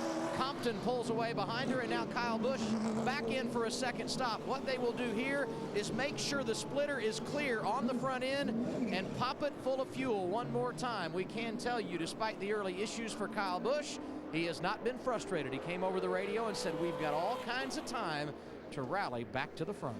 You know, a year ago, Kyle Busch was frustrated with the fact that he was leading and couldn't figure out how to win the race. He said, I don't know how to win these darn races. I don't know if I lay back, if I try to charge forward, but he wasn't able to stay out front. You remember the same thing happened to him at Daytona. He had a chance to win the race on the last lap, ran into the guy lead, ran into Todd, but couldn't figure out how to pass him. And I think about the same thing happened again when he came here.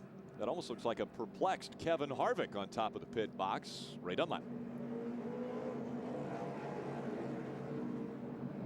Well, Rick, I was about to add actually on Terry Cook on the number 25. He came into the pits there, put 4 tires on that Cajun Industries Toyota, and the situation for him was a vibration in the front. So Danny Rollins calling for 4 tires on that round of the pit stop. We'll tell you if things get better for Terry here shortly.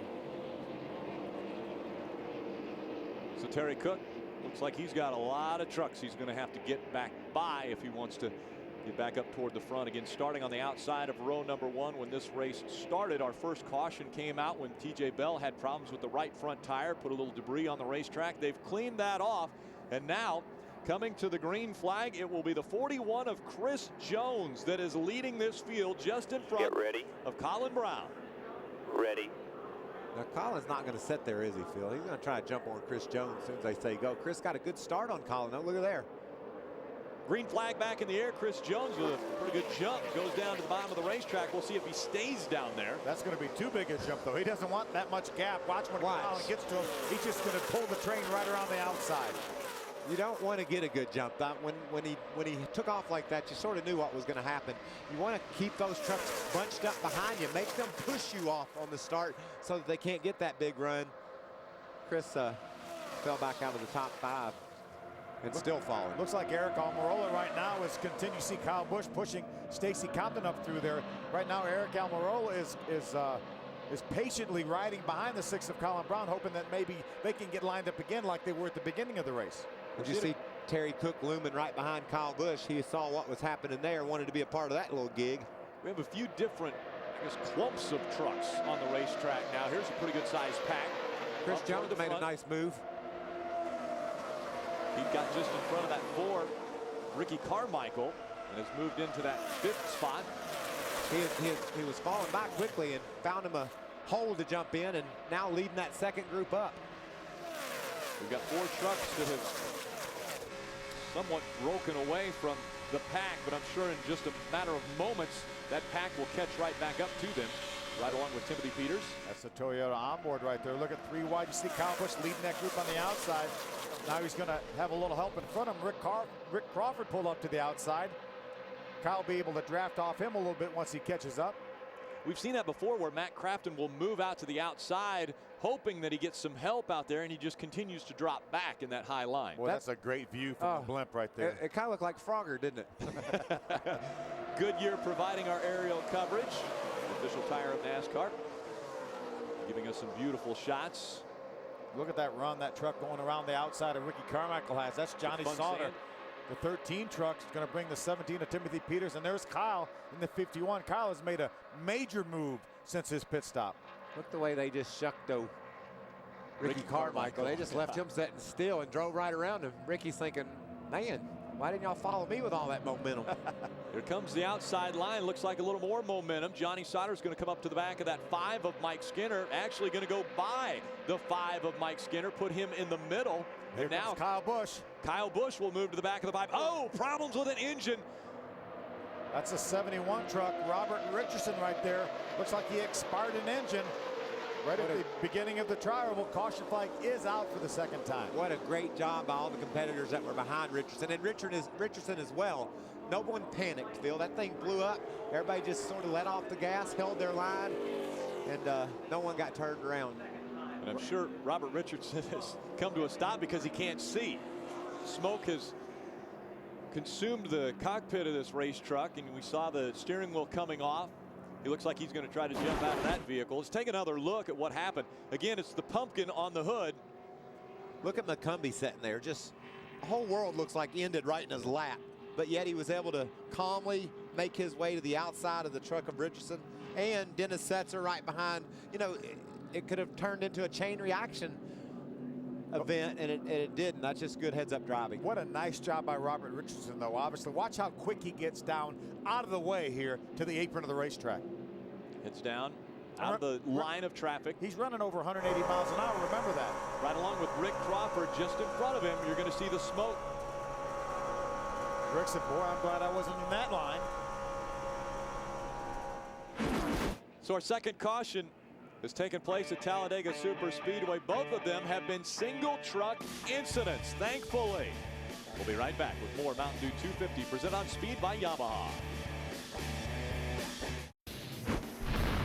Coverage of the NASCAR Camping World Truck Series on Speed is brought to you by the Ford F-150. It's not just a pickup truck, it's a Ford F-150.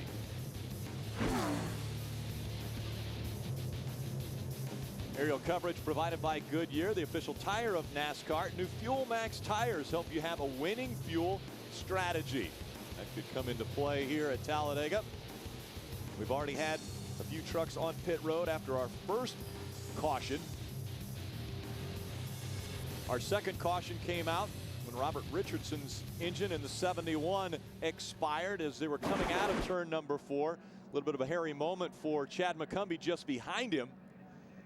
But Robert Richardson, good heads-up move, goes down to the apron quickly. What you have to understand, you know, McCumbee saw what happened. But after that, Setzer and those guys that were running behind McCumbee, they were blinded. So they just had to hope that nothing went crazy in front of them and they could get through it. Adam, what's happening on pit road? Well, they do that 51. Really no changes to the 51, just added fuel, Mikey, and they didn't have much track position after making a couple of stops the last time, so it wasn't 2 stops, it was an extended stop. But anyhow, they came down pit road to top off the fuel tank. They wouldn't really lose any track position, and they're still dragging that splitter, and Kyle talked on the radio about how difficult it is to set the splitter height because you set it up and then you get out and there's so much difference as far as travel in the draft. So they're still working on that, but I think he feels pretty confident. Krista?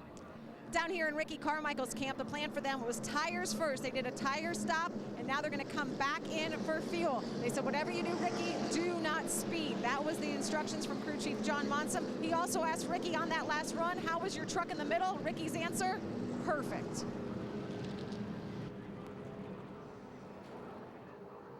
Field just getting the 1 to go sign before the green flag will slip away quickly and be right back in 60 seconds to catch that green flag going back in the air. Attention all you Digger fans, you can now get Digger on your computer and get free Digger videos, wallpapers, games, and more. Visit digger.ask.com today. Does Digger Twitter? If he does, I bet he's following you. Here's your Aaron's lucky dog. We're going to hand that right over to Brandon Knupp in his number 47 truck. Aaron's is a big sponsor of the Talladega Speedway. In the spring, they have the Aaron's Dream Weekend here.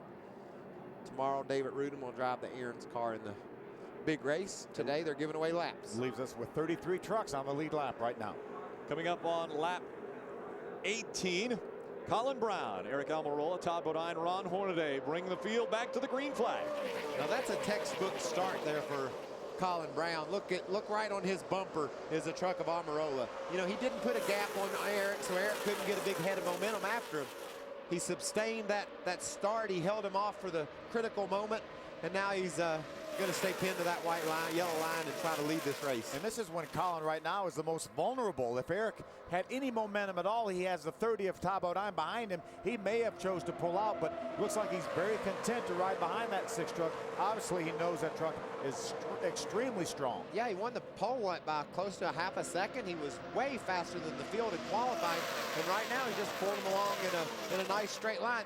I guarantee you those first 8 or 10 guys are pretty content right now. It doesn't look like it in that view. Look like they're getting a little antsy, but they should be pretty content right now just to ride, log some laps. Now you get back around 10th or 12th, though, that's when you might see some guys try to form up and come on the outside and make a run toward the front. And that's what Eric Almirola looks like he's doing right now, logging laps right behind that 6 of Colin Brown. Is that what he's doing, Adam?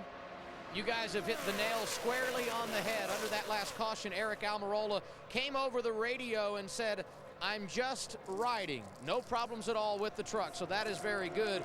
And now I've been passed a note. They have a problem with the oil and water temperatures running low. They have some tape ready to put on the grill when they come back down pit road. So that's something to watch as far as Eric Almirola is concerned. When you talk about Colin Brown, he loves being out front, but he's been there before. He ran an ARCA race here a couple of years ago, and of course the truck race a year ago.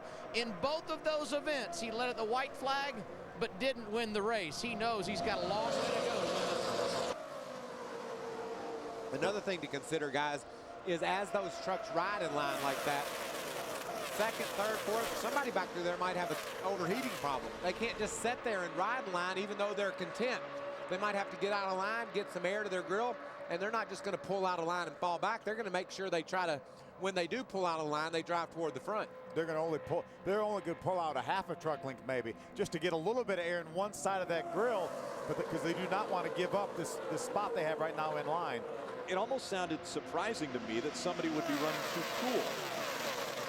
Having to add tape to try to get the oil temperature to come up a little bit doesn't sound normal. That's pretty normal, especially on a cold day. The temperature's a little bit colder today than it was yesterday. So calculating exactly how much tape you run on the grill of your truck is something these crew chiefs are very serious about. They try to think that they can do it perfectly, and sometimes they miss. Let's keep an eye on this outside line. Now Kyle Busch is pretty racy. He's got Johnny Sauter with him. Now he has some more help. Some other guys pull out in the outside line. A lot of communication from spotters to drivers, letting them know who's moving and where. How about the 14 of Rick Crawford, Ray? Well, Rick, he just missed his opportunity. He came on the radio and said, let me know if that outside line starts to make a go. He was at the very tail of the front group in about 11th, and just as the spotter said, get ready, that group came so fast and went by Crawford, he wasn't able to join the pack. When that outside line gets ready to go, they form up in a hurry, and watch them. They're going to be coming on that outside. Well, they made a little bit of progress, but it almost seems as though that progress has stalled out right now. Look like now Johnny Sauter looked for an instant like he may pull out to go to the outside of Kyle Busch. He did do that. He does. He wasn't liking the progress he and Kyle were making. Kyle's truck is still hitting the ground. We saw some sparks flying out from under the 51 truck, so that might have not made him as fast as Johnny hoped he would be. But he can't complete the pass. They are 3 wide, though. Yeah, there's Johnny Sauter leading that pack on the very outside. Has Stacy Compton, Timothy Peters right behind him. There was so much momentum in that 17 truck of Timothy Peters until he got right up to the back of the 60 of Stacy Compton, and then that momentum died, and now we see the 17 actually dropping back a bit. And Kyle's making some progress. He's up beside Terry Cook, it looks like, right now. Or is that Crawford? Rick Crawford. Rick Crawford, 14 truck.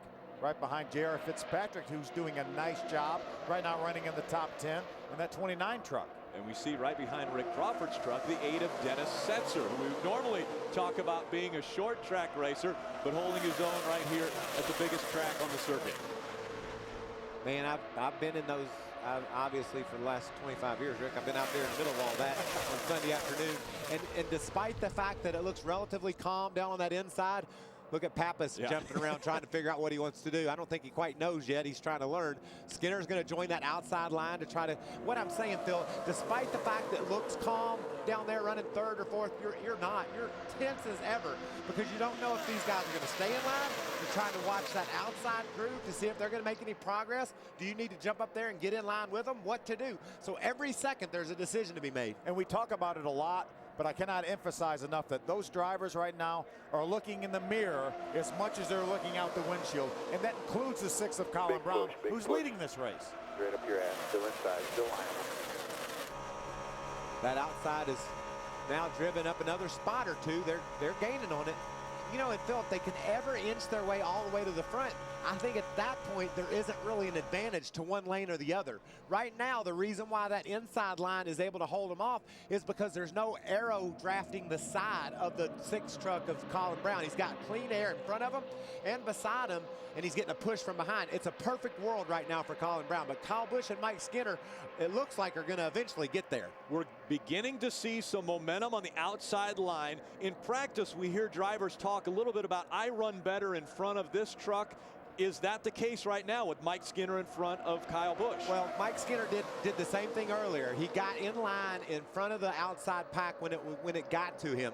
He likes his truck up there. He thinks he can pull that outer line to the front. And what he also likes right now is Kyle Busch being behind him, because Kyle knows how to bump draft. Kyle can put his bumper to Mike's. Mike's confident that Kyle's not going to wreck him, and he's going to push him as good as possible. And right now they're coming to the lead. Here comes that outside line. Adam Alexander. Kyle Busch just said, I think I'm the only one in this outside lane that knows how to push. Jeff Dickerson, the spotter, trying to help him with that. And now Kyle going to get a little help, it looks like, from behind. Outside lane gets the advantage. Mike Skinner appears to have the point.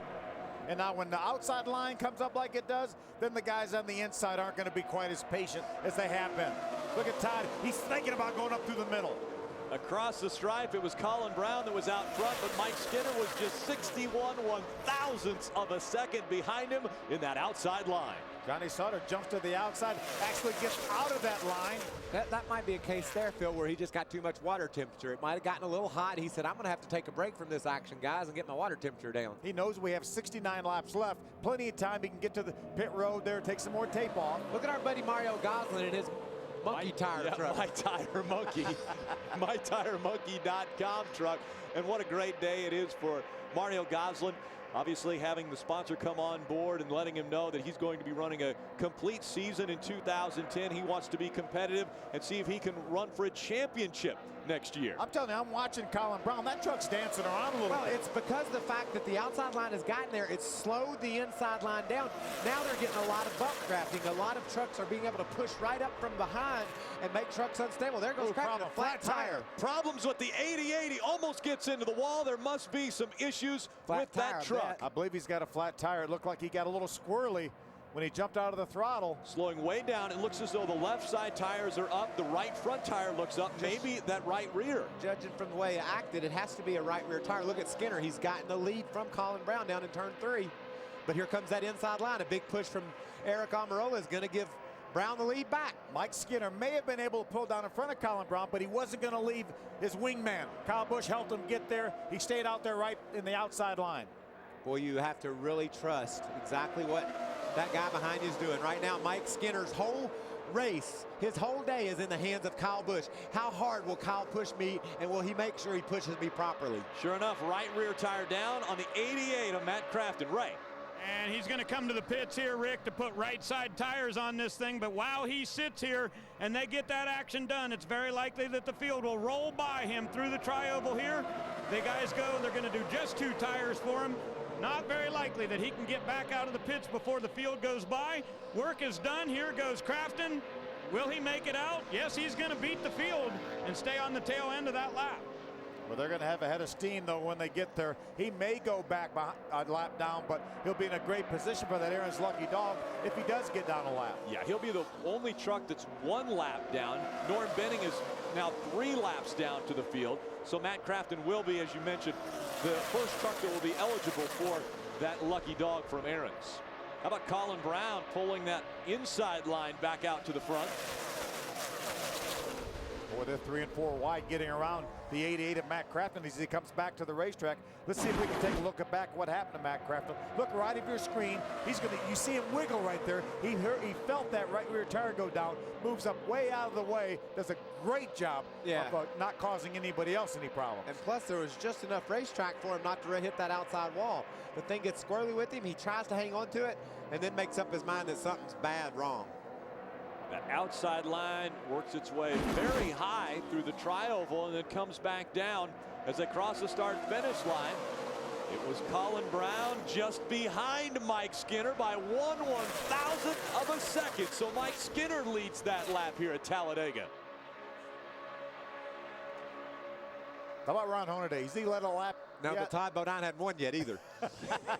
I'm saying neither one. I'm saying both those streaks end today. Ron Hornaday will lead this race, and I just can't see how Todd Bodine could be fortunate enough to win 5 of these in a row. Could you imagine? He's in a great position right now. Obviously has a great truck.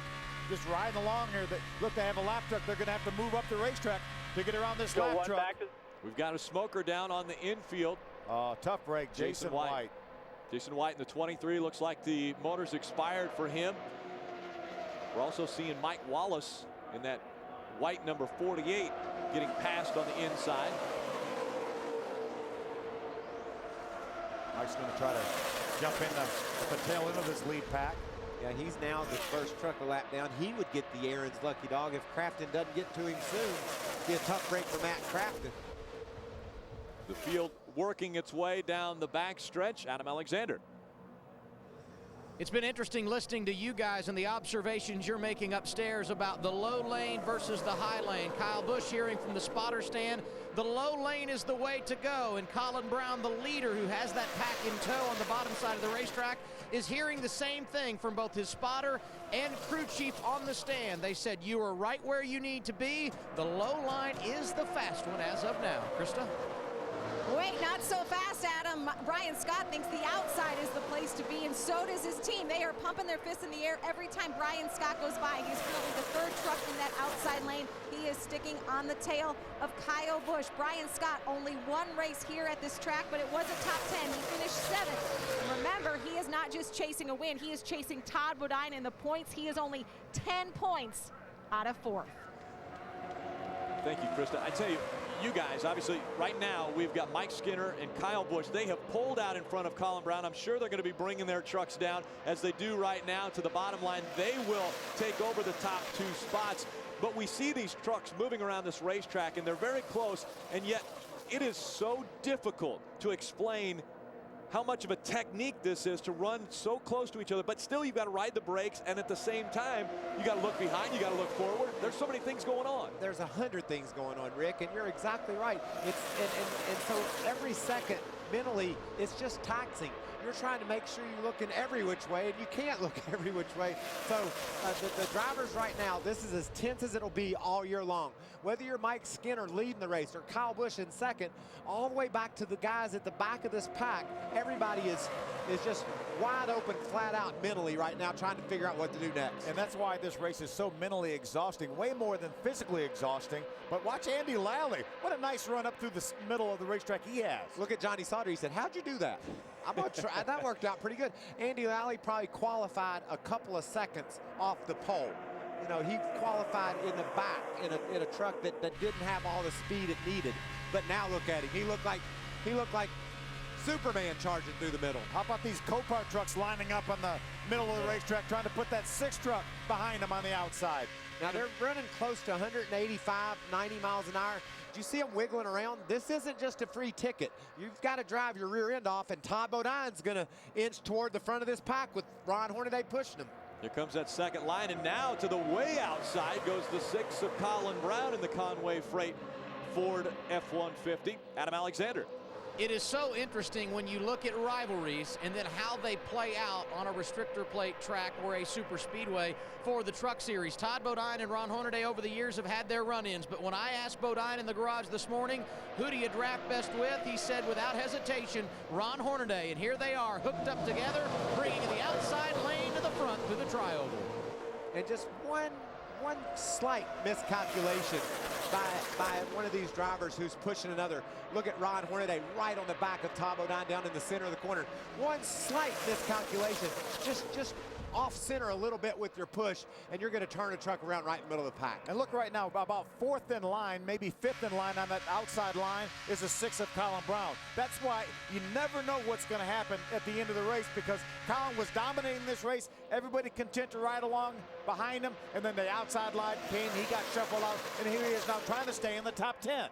Mike Skinner again leading the field down on the bottom of the racetrack. The 51 of Kyle Busch just behind him. Todd Bodine and Ron Hornaday are on the outside. We still see that 15 of Eric Almirola right in the top 5. He's third back on the inside line. Check out Mario Goslin. He's up inside the top 10 in his truck. How about right behind Colin Brown, that 53 truck? Justin Hobgood, his second start of the year, up here in the lead draft, racing well. Max Pappas also in the number 9. He's in the top 10, running well on the bottom of the racetrack. This is just hard to expect that they can run this close and this tight all day long and not have somebody make a mistake. It's just almost humanly impossible to ask all these guys to be perfect this whole race. And remember, you told Rick how the bumpers really don't line up. You really have to know what you're doing to push somebody here without getting them squirrely. Wayne Auton has come on the radio to a few different teams and said, guys, cool it out there. One of those in particular, the 33 and the 30, saying you can't run nose to tail bumping all the way around this racetrack. It's too dangerous. Had a lead change by 1/100th of a second. Todd Bodine edge out in front of Mike Skinner. Skinner now has a lead back. We've probably had a dozen lead changes at the start-finish line and maybe about 50 more the rest of the way around the track, huh, Phil? Ron Hornaday's in a good spot to maybe get that first lap led here at Talladega Superspeedway. Right now running second right behind Todd Bodine in that outside line. That doesn't mean he's second in the race. He's just second in line right now. And again, officially, NASCAR calls a lead change when it takes place at the start-finish line. We've had 7 lead changes between 5 different drivers, and we're hearing now that it's a hood flap that has come off the right front of that 33 of Ron Hornaday. The cowl flap. There's actually a cowl flap on each side of that of the hood of that truck. Let's see if we can take a look back at how that thing went. While you're looking at the right side of your screen, watch the front of that 33 truck. In order for that flap to pop up, you have to have negative air pressure right there at the hood, and he's got all of his air off of his hood. He's right on Todd Bodine. Watch it open when he hits Todd. Yeah. And then it closed when he moved back away from him. And then he's second back in that middle line, and there it goes. Flies off of the truck. Now they could black flag him and ask him to come in and put another flap on that truck. Yeah. Take a look at on board. When you're right on someone, your flap's open. And there it goes. It's just held on really with a very, very small aluminum bracket, a hinged bracket. You're supposed to have a spring that holds it down as well. The spring keeps it from flapping back and forth unnecessarily, and the spring either came undone or didn't do its job, one or the other. There's so much air and wind that buffets off of these trucks, and we saw how it was able to pull a piece of metal off of the 33. Well, that also leaves a piece of debris on the racetrack, and that is why we are under the 3rd caution. It is debris on the racetrack. That is the hood flap from Ron Hornaday's truck. Oh, the Albertsons number 16 of Brian Scott just ran over that piece of metal. Well, the good news is that's just a piece of aluminum. That will not affect him. I don't even think that could cut a tire down. But I'm not sure if NASCAR won't make Ron Hornaday's team put another cowl flap on, and they may not be prepared to do that. That's not something that you would automatically have a spare of. And when you put it on, it has to be functional. You can't just tape one on there because it has to operate so that if the truck spins, the flap opens, keeps the truck on the ground. They may have sent somebody back to the truck, to the backup truck, to get one of those off of there, and then they will try to rig some sort of a bracket to attach that to that truck. Aerodynamics are so important at these racetracks. Now, a lot of times, if there's an accident, something happens, we see the Bondo or the Barabon going on a car or a truck. Is this a situation? Is it required to have that flap? Yes. So he will have to have that flap put back on. And that's why the NASCAR is working with them there. And you can't about just tape it over. It has to be functional. Now, if you have damage and your truck's not up to speed, they'll let you pretty much tape it up where it'll go run. But when you're competitive and racing for a win, you have to stay within the rules. You have to have all the aerodynamic devices that are on the truck for safety purposes working. You know, one thing we have to remember now, the reason for that cowl flap is to let air out from underneath the hood of that truck if that truck was to get sideways. With that open now, NASCAR may determine that is functioning. That's really a disadvantage for them, that the fact that there's no hinged piece right there now. So NASCAR may say, hey, if you're okay with it, we're okay with it, because right now it will do what it's designed to do and let air out from under the truck. And that's a disadvantage for Ron Hornaday? It will be a disadvantage, a less aerodynamic front end for that truck than it would be. But the problem would be if Rick Wren said, we're just going to come in and tape that hole up, and NASCAR would have a problem with that. And we see Rick Wren continuing to talk to not only the team, but he was talking to the NASCAR officials. They're making a plan. In the big picture here, Ron Hornaday comes into this race with a 224-point lead. There are currently 6 trucks that are off the racetrack. Jason White, Murphy, Brendan Nupp, Robert Richardson, We just got the okay TJ to cover Bell, it. and Jennifer Jo Cobb. We just Okay, heard guys, this is we 4 can tires, just 4 cover tires it. only. Trucks are coming off 4. And now they're saying they can't cover it. I don't see how they could let them cover it. But again, 6 trucks are off of the racetrack. Norm Benning's 3 laps down. Matt Crafton is still a lap down. Steve Park a lap down. Mike Wallace was a lap down, but now we're going to have an Aaron's lucky dog because of this caution. We're getting a report that NASCAR has told them that they can leave it like it is. They cannot just cover it and not have it functional. Let's go down to pit road. Chris DeVota. Brian Scott is in the first pit stall. He said, yes, he did run over that piece of aluminum, but it was laying flat, hit it with his right side, and that is why this team decided to call the audible. They said they were only going to do right side tires. You see crewman under the fender. Everything is clear. Right side tires only for Brian Scott. Adam. Chris, I'll grab it because Mike Skinner is getting 4 tires also in my end of pit road. It'll be a classic double dip. Tires now and fuel later. Now at Adam. Middle of your screen, Kyle Busch getting his left side tires. That completes a 4-tire stop. Top of 9, pulling away bottom of your screen, gets turned around. He will lose a ton of track position. Brian Scott, the first off pit road. Todd Bodine came out of his pit stall, and again, there is some wet pavement down there. Todd Bodine getting on the gas, spun all the way around. There was no contact, but he got turned around. Now he comes back out on the racetrack. Again, 4-time winner at the Superspeedways, 4 in a row. He just said he spun out in the wet. Yeah, he almost spun out again, trying to get back on the racetrack, Adam. And I think you heard on our air, the radio from the team, the plan is to come back and get another set of tires, fearing that when Todd pulled away and spun around, he flat spotted the ones they had just put on. You almost have to be perfect to win one of these races. Todd Bodine knows how critical that is, having so much success. He's going to have to rally back from some adversity here. They will come back for tires and then come back a 3rd time to fuel the truck, and we will see all these guys come back down pit road here to get fuel. That will happen at lap 41. Michael, I believe I would leave those tires on there. Those tires are fine. Hello.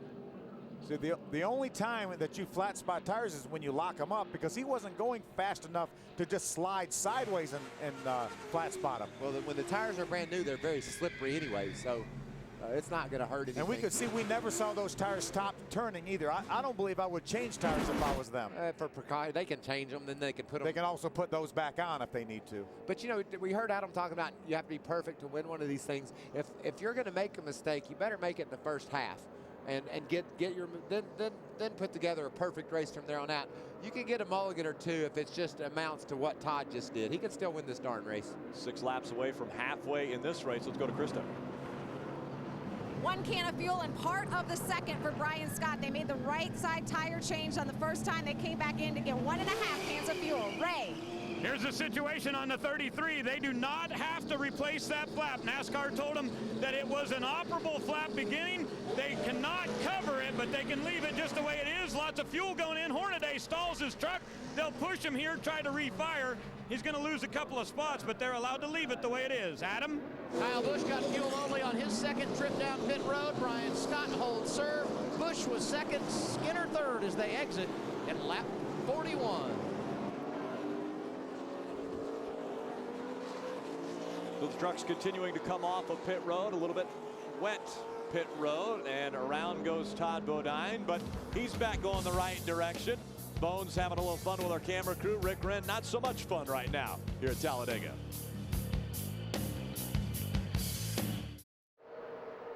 Green flag just going back in the air, and Matt Crafton charging to the lead on the bottom of the racetrack. Actually, Matt Crafton a lap down, but he's trying to be on the lead lap. Chrissy Wallace is leading for a moment. Timothy Peters fighting back on the outside. Again, Matt Crafton losing a lap after his right rear tire went down on the racetrack. He had to come in. He lost that lap. Now he's out in front of the field, so he's at the back, the tail end of the lead lap right now. Chrissy had that lead from the most part of the lap, Phil. She couldn't quite hold off the train that was coming from behind with Eric Almirola. And is that his teammate Kyle Busch pushing him? That's Brian Scott in that 16 truck that jumped outside of Chrissy Wallace. And here comes Kyle Busch to the back bumper of the 16 of Brian Scott. Brian Scott, your leader, is across the start-finish line. Kyle Busch running second.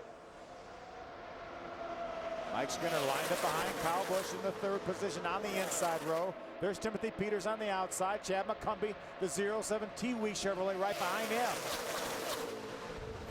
There comes the truck of Amarola. He's up to the 5th spot. Fighting down on the bottom of the racetrack. Everybody's sort of liking that bottom once they get sorted out, Phil. Yeah, I think it takes a pretty special draft on the outside to make any ground up. Right now, Chad McCumbee is the first truck on the outside. Top of Dine's trying to fight back from that spin on pit road. He did not put tires on when he came back in the pits. He just did fuel his second pit stop. Ray Dunlap right now, that 5 of Mike Skinner running in the 3rd spot. Yeah, he's in a good position, Rick, but he just came on the radio and said, somebody tell Kyle Spotter that I don't have a strong enough grill on this to go up and bump draft with him and help him the way he was helping me earlier when he was in the behind position and giving us a great push to the lead. He said, we just don't have that in this particular truck. I'll stay right with him and not hang him out, but I'm not going to be able to bump draft. Again, Brian Scott out in front in his Toyota Tundra. Right behind him, another Toyota, then another Toyota, and then the Ford of Colin Brown running 4th right now. Saw Kyle Busch pull up to the rear bumper of Brian Scott. Todd goes way high on the outside, losing ground. Something may be wrong with Todd Bodine. That outside line, or at least the second line, has been moving, but just outside of it in that 30, Todd Bodine looks to be shuffled back. Sounds like it's running okay. Adam Alexander, is there a problem with this truck? He just came on the radio and said they hung us out, so he's going to have to make another rally. And you can see him pulling to the outside again, but he has had no indication of a problem with the truck. He simply said, we lost the draft and we got to make it up again. Amazingly enough, you can see when he gets back there about 2, 3, 4 truck lengths, he gets a huge run, and if he'd have some help, he'd be able to run to the front. Casey Compton pulls out from around, makes it 3 wide. As the 8 of Dennis Setzer right behind him. Talking about Matt Crafton, he's currently riding along in the Aaron's Lucky Dog spot. Mike Wallace got the Lucky Dog during that last caution, so Mike got a lap back and Chrissy was leading the race. That was a pretty, or excuse me, Steve Park got his lap back. He and Mike Wallace were racing hard for that Lucky Dog, and Steve Park got it back, so now he's in contention. Timothy Peters on that outside line in the Strut Masters number 17. And now we see the 88 coming out to see if he can get into that second line and see if it moves. Here comes Eric Almirola in the 15. He'll go to the back bumper of the 88, see if they can make that top line move. Here's Mario Goslin, Terry Cook, the Cajun Toyota. There's Norm Benning. Norm has a great run going. Look at that line. Justin Hopgood goes by. There's Dennis Setzer. This time by, it will be the halfway point. We will have completed 47 laps. You see that 33 of Ron Hornaday down toward the bottom of the racetrack. Here comes Timothy Peters moving by him on the outside. Ray Dunlap. Yeah, Hornaday is to the back of the pack right now, no doubt about it, but you'll notice that the Monster Energy Drink Chevrolet right behind him, that's his teammate Ricky Carmichael, and Hornaday came on the radio saying, make sure Ricky stays with me when I go to the high side. Looks like Hornaday's getting ready to go there. He's coming up through the middle. We'll see if the 4 goes with him. He's going to need some help in the middle.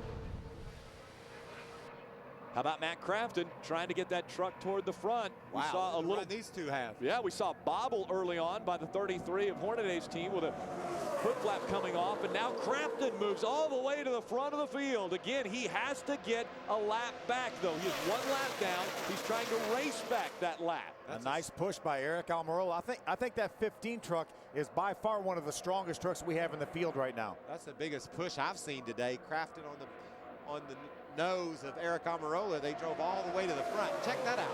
Eric Almirola will lead that lap. Eric Almirola out in front. He was pushing the 88 of Matt Crafton. He was able to get just in front of Brian Scott by 13/1000th of a second.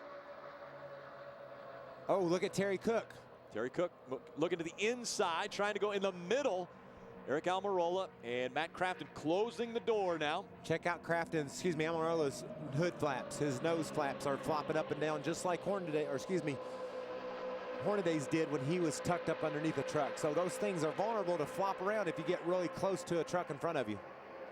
How about this outside line now moving very well around the inside line? And we have great trucks lined up on the inside. Brian Scott, Kyle Busch, the 5 of Mike Skinner, Colin Brown all on the inside, and the outside line's holding its own at least. Adam Alexander, what's happening with Eric Almirola? He is very confident, Rick, and he likes his truck despite the fact that he's only been here 5 different times, 3 in the Sprint Cup Series, 1 in Nationwide, and 1 start in the trucks back in 2007. So he hasn't had a lot of experience here at Talladega, never has recorded a top 10, but he was one of those drivers that felt like his truck did everything it needed to do in practice yesterday, and that has related well to the race here this afternoon. Terry Cook gets hung out now as the front truck of Matt Crafton gets in front of at least enough room for the 15. A little contact there. Down to the bottom of the racetrack goes Johnny Sauter in the 13. He was pushed down there, so that's not going to be a penalty. Well, and I love the job Johnny Sauter did right there. He just said, I got room over here to the left. We got a little bit of a problem. I'm going to get out of the way. Mario Goslin has been steady and strong in that MyTireMonkey.com truck. This is a great story. His kids down on pit road dressed up like monkeys, and then I'll be a monkey's uncle. He ended up in the front of the pack all day long. But Ray stole all the kids' candy yesterday during our qualifying show. Watch what Mario decides to do. He's going to go inside J.R. Fitzpatrick in the 29. In the 29, and then gets a little contact. And watch Johnny Sauter. He said, I'm getting out of the way. That's just a great move. And remember now, you can go below that yellow line as long as you don't advance your position. Obviously, Johnny didn't do that. Got right back in line just behind that 6 of Colin Brown. You see a little shuffling of position just in front of that group. 2 and 3 wide. We saw Max Pappas make a heck of a move to the inside as he charges toward the front now. They're coming with you. 4 with you. Max inside. Pappas in the 5th position, or 6th position now. Getting crazy out there. It is getting unbelievable. Adam Alexander. Rick, we were talking just a moment ago about Mario Goslin and a nice job he's done today. And so many times when you see a driver like Mario, somewhat underfunded, competing at this stage of the race, you think it has to be related to strategy, but that's not the case. They came down like all the other leaders at lap 8, put fuel in the truck. They went 4 tires and came back and topped off with fuel at laps 40 and 41. And while he has slid back in the draft a bit, this is a team who feels very competitive here today, Ray. And you see Taylor Malsom back in the back part of the pack there in the number 81. He is in 21st position right now. The reason is his truck is way too loose coming off the corner. On the last round of pit stops, they dropped the track bar 2 rounds, but he said it just feels like it didn't make any difference to that 180 Toyota.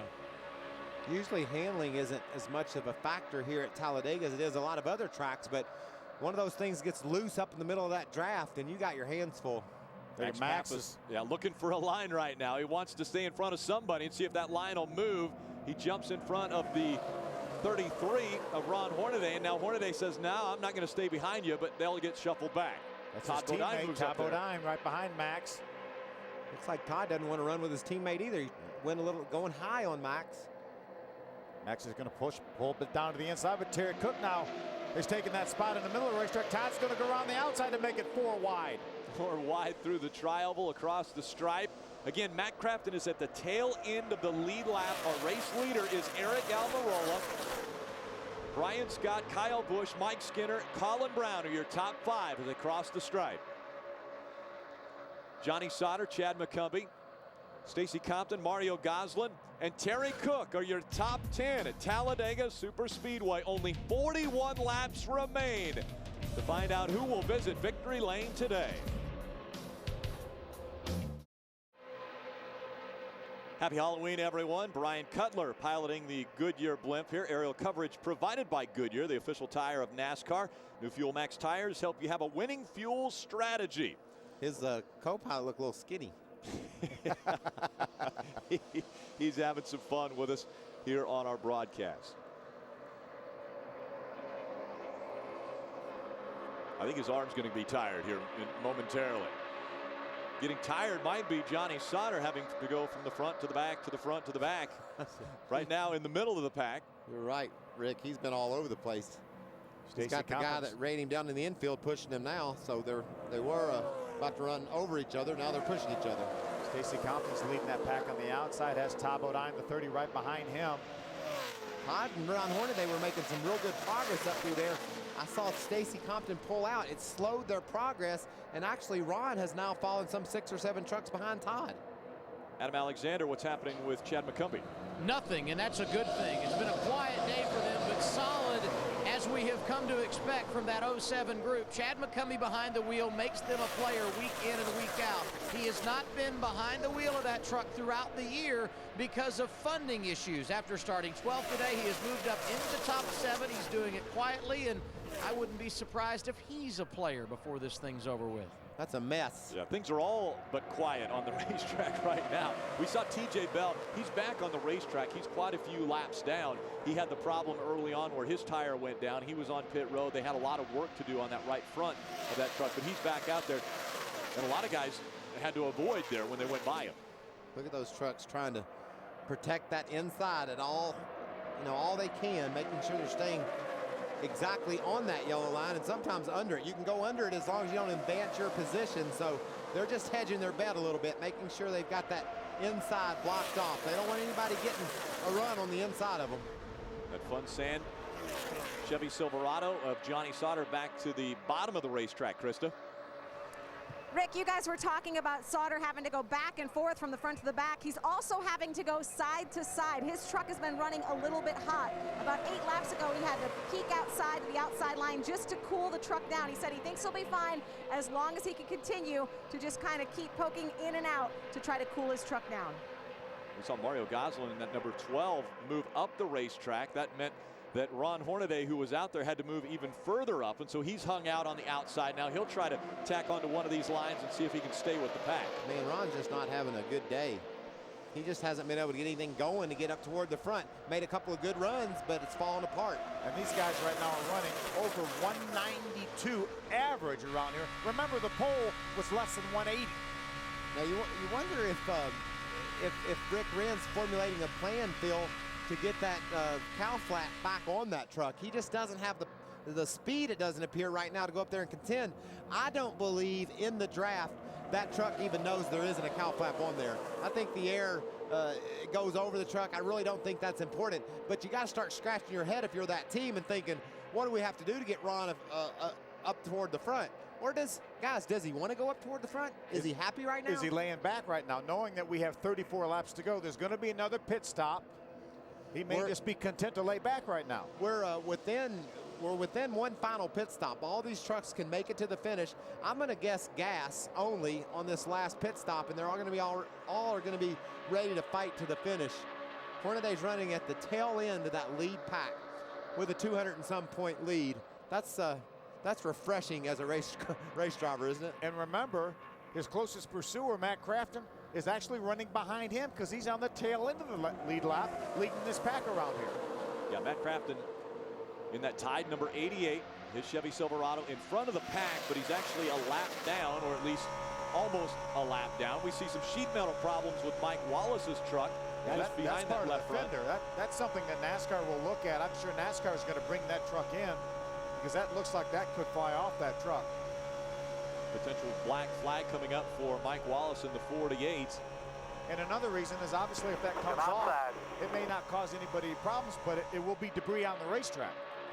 And that just goes to show you. Oh, the hood's about to come off as well of the 48. So I'm guessing we'll see Mike Wallace checking up now. Ron Hornaday is hung in behind him.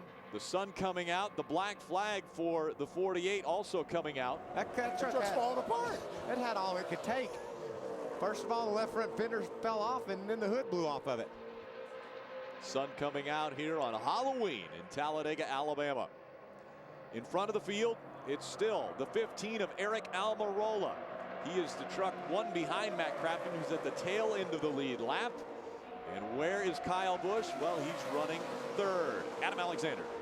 Not a surprise after those early issues that Rowdy has been able to put his truck at the front as we close on the end of this race. And he's been complaining a bit on the radio about how some other guys are driving. He feels like a few people on track are getting away with bump drafting. He said if they're going to do it, they need to be penalized or they need to let me do it too. We'll continue to watch Rowdy as he ducks in and out of the draft right now, trying to push to the outside of the 16, but that's not going to happen, Ray.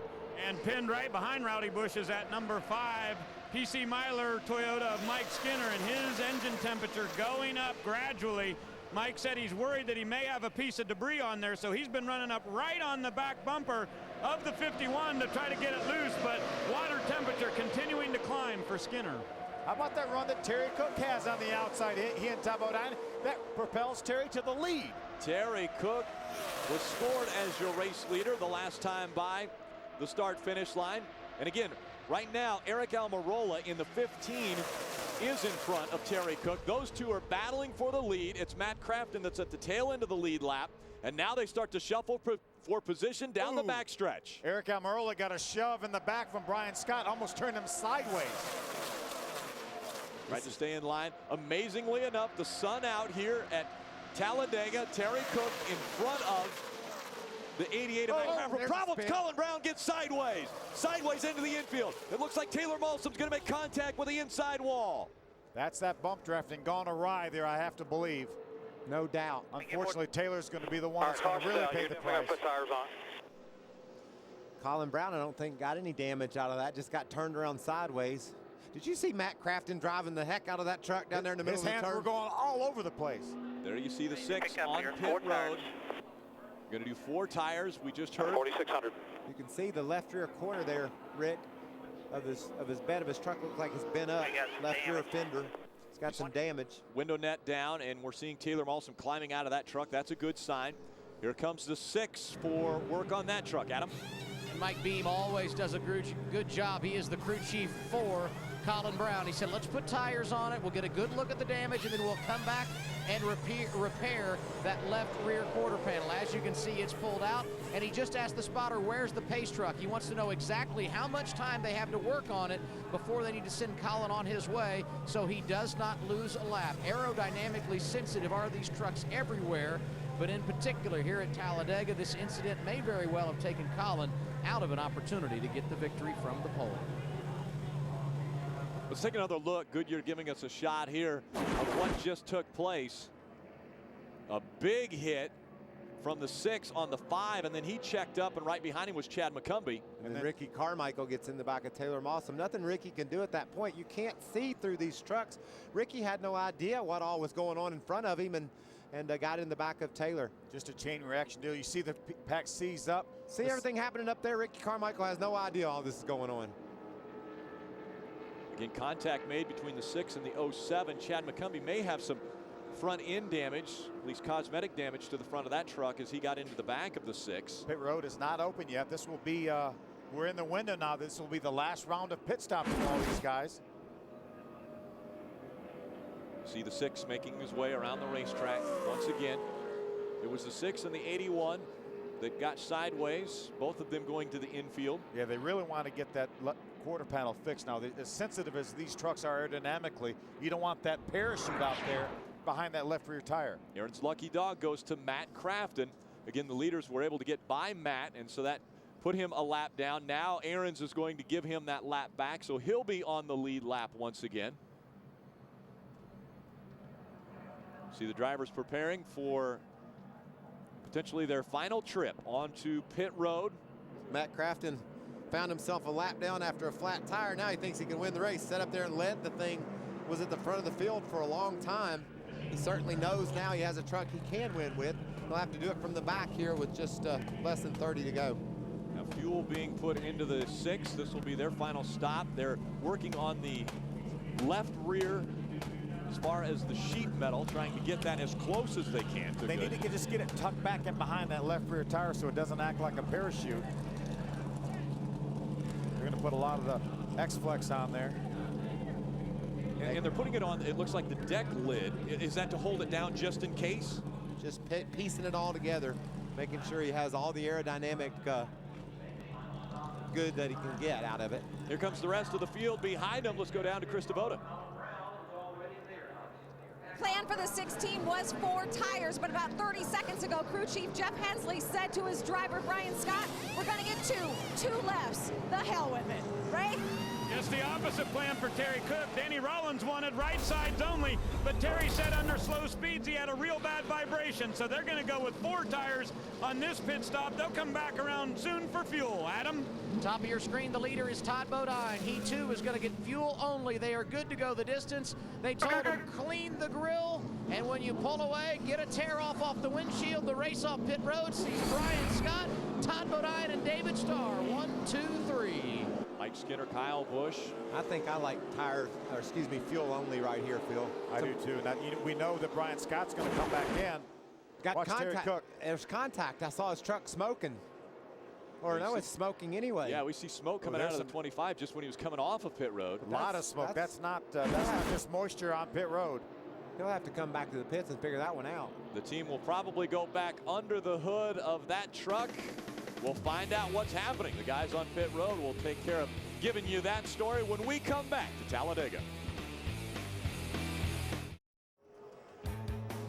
Aerial coverage provided by Goodyear, the official tire of NASCAR. New Fuel Max tires help you have a winning fuel strategy. You know, Rick, as the sun sets in the west, action's going to pick up here at Talladega. Every lap that goes by, every time they come around this track, it gets a little bit more and a little bit more intense.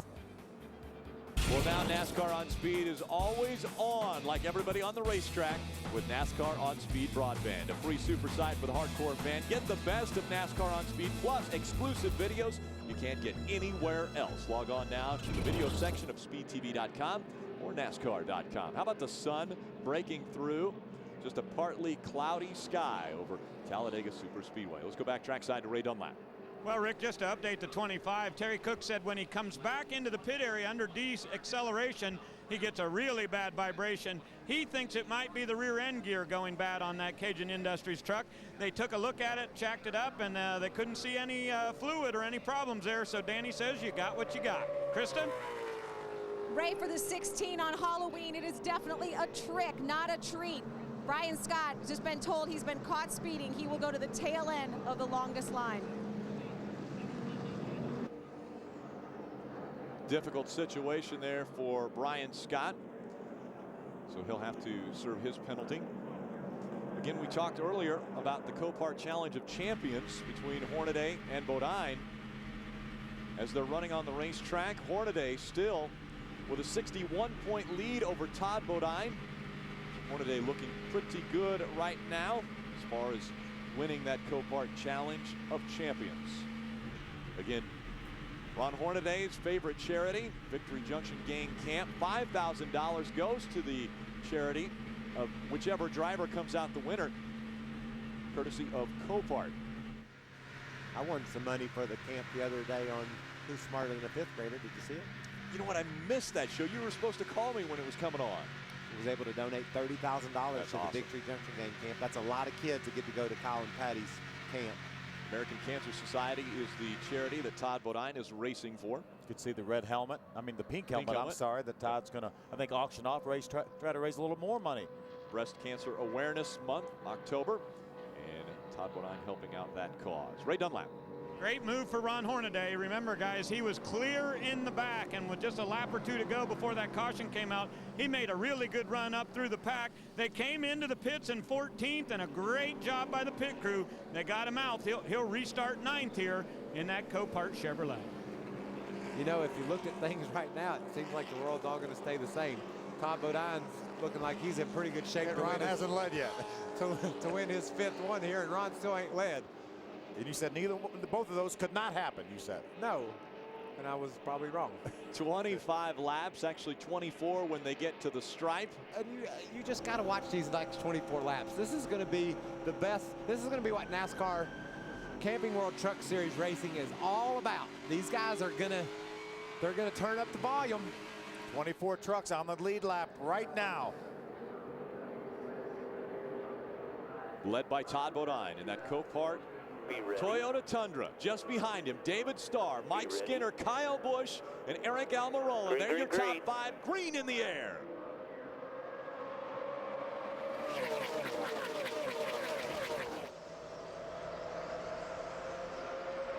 Great start by Todd. Did not get too far out in front of David Starr. No huge gap. Look at Mike Skinner and Kyle Busch. They may be getting ready for a run. Maybe they're going to pull to the outside. It's Johnny Sauter. He's back from the group, but in front of a line. We'll see if that line will be able to catch back up. Somebody looking to the outside, just at the tail end. That's Eric Almirola. We talked about how strong of a race truck he has had all day long. Eric Almirola, one of the trucks that has been up front. He's led 15 laps. Colin Brown's led 26 laps. Skinner's led 9. And don't forget about Matt Crafton, who was in front of this pack. He wasn't your leader. He was on the tail end of the lead lap. But oh, problems! Mario Goslin turns around. Can he keep it down low? Try to stay out of the line of traffic. He does an excellent job. Stays to the bottom of the racetrack until they cross the start-finish line. The field goes by. The MyTireMonkey.com truck now headed the right direction once again, and the caution comes out for the 5th time. Didn't get warmed up good from this last restart. Murray did a great job keeping that truck from sliding back across the racetrack in front of the pack. Murray was running up in the top 10 and he got turned around. He's been consistently running in the top pack. Mario Goslin has had a great race. His first race with MyTireMonkey.com. Take a look. Right behind him, that's Max Pappas. Max is like right there. He's appearing to look like a dart with no feathers. He was just buffeting all over the place, and with him not having his truck straight and then trying to bump draft on top of that, it just was disaster for Mario Goslin. Fortunately, like you guys said, Mario was good enough to keep that thing from returning back up in the middle of traffic. Great job by Mario. But watch that 9 truck. He was on the inside, on the outside, back and forth, and then unfortunately Mario was the one that paid the price. You got to make sure you're going straight when you bump draft a guy, and even so then, Rick, you don't want to be bump drafting in the tri-oval because you're not going straight. Watch all the moves made here by Max. Outside, inside. Oh, I'm going to hit you. And now he continues to do the same thing. Got Mario weaving around and spun him out. So around goes Mario Goslin. The Aaron's Lucky Dog is going to go once again to the 0-2 of Steve Park. This is real time. This is the way it happens. Take a look at that 9 truck. Look at Mario steering there, trying to keep that truck straight. Listen to he was hard on the gas too, wasn't he? He knew he didn't want to go back up in the middle of all that traffic. Steering the entire time though. Great job by Mario. That tire monkey probably helped him. I bet he had a wild ride. He's going to need to get some more tire monkeys for that truck. He needed a whole bed full of tire monkeys to keep that thing going straight. No harm, no foul. There's your Aaron's Lucky Dog. Steve Park gets his 2nd one of the day. Maybe Steve can hang in that lead pack now that he's got a new lease on life here.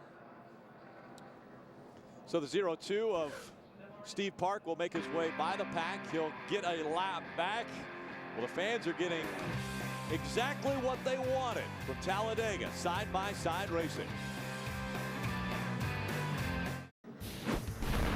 The NASCAR Camping World Truck Series on Speed is brought to you by Toyota. For the latest Toyota racing information, visit toyotaracing.com. Toyota, moving forward.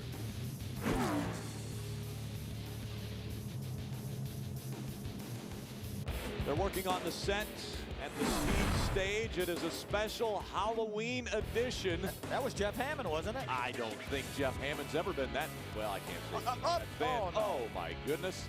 Did something it's going to be a lot of fun. Fans are going to want to hang out with the guys at the speed stage. That's NASCAR Trackside. Coming up next, the special Halloween edition. Just outside of turn 4 here at Talladega Superspeedway. Ray Dunlap. Well, guys, remember earlier I was telling you about the difference between the 5 and the 51? Well, he just said, tell Kyle if you're ready to push me. That's the Skinner I'm talking about. I'll be ready to go with you. You give me a signal of some kind when you're ready to go to the outside. We'll go up here. We'll pass that 30, and we'll go to the lead. All that message has been conveyed from the spotters. We'll keep our eye on the 5 and the 51 together. Now let's go back down to the other end with Double A. And those 2 trucks just in front of Busch and Skinner would be the leader, Todd Bodine. You see comfortably inside his Copart Toyota, and right behind him, David Starr. The 24 bunch said they would draft with Todd on the restart. Todd Bodine, though, on that last run mentioned he had a little bit of a vibration, so we will keep our eye on driver number 30. Remember, after they put tires on the last time, he spun it leaving pit road, perhaps a factor as we enter the late stages of this race.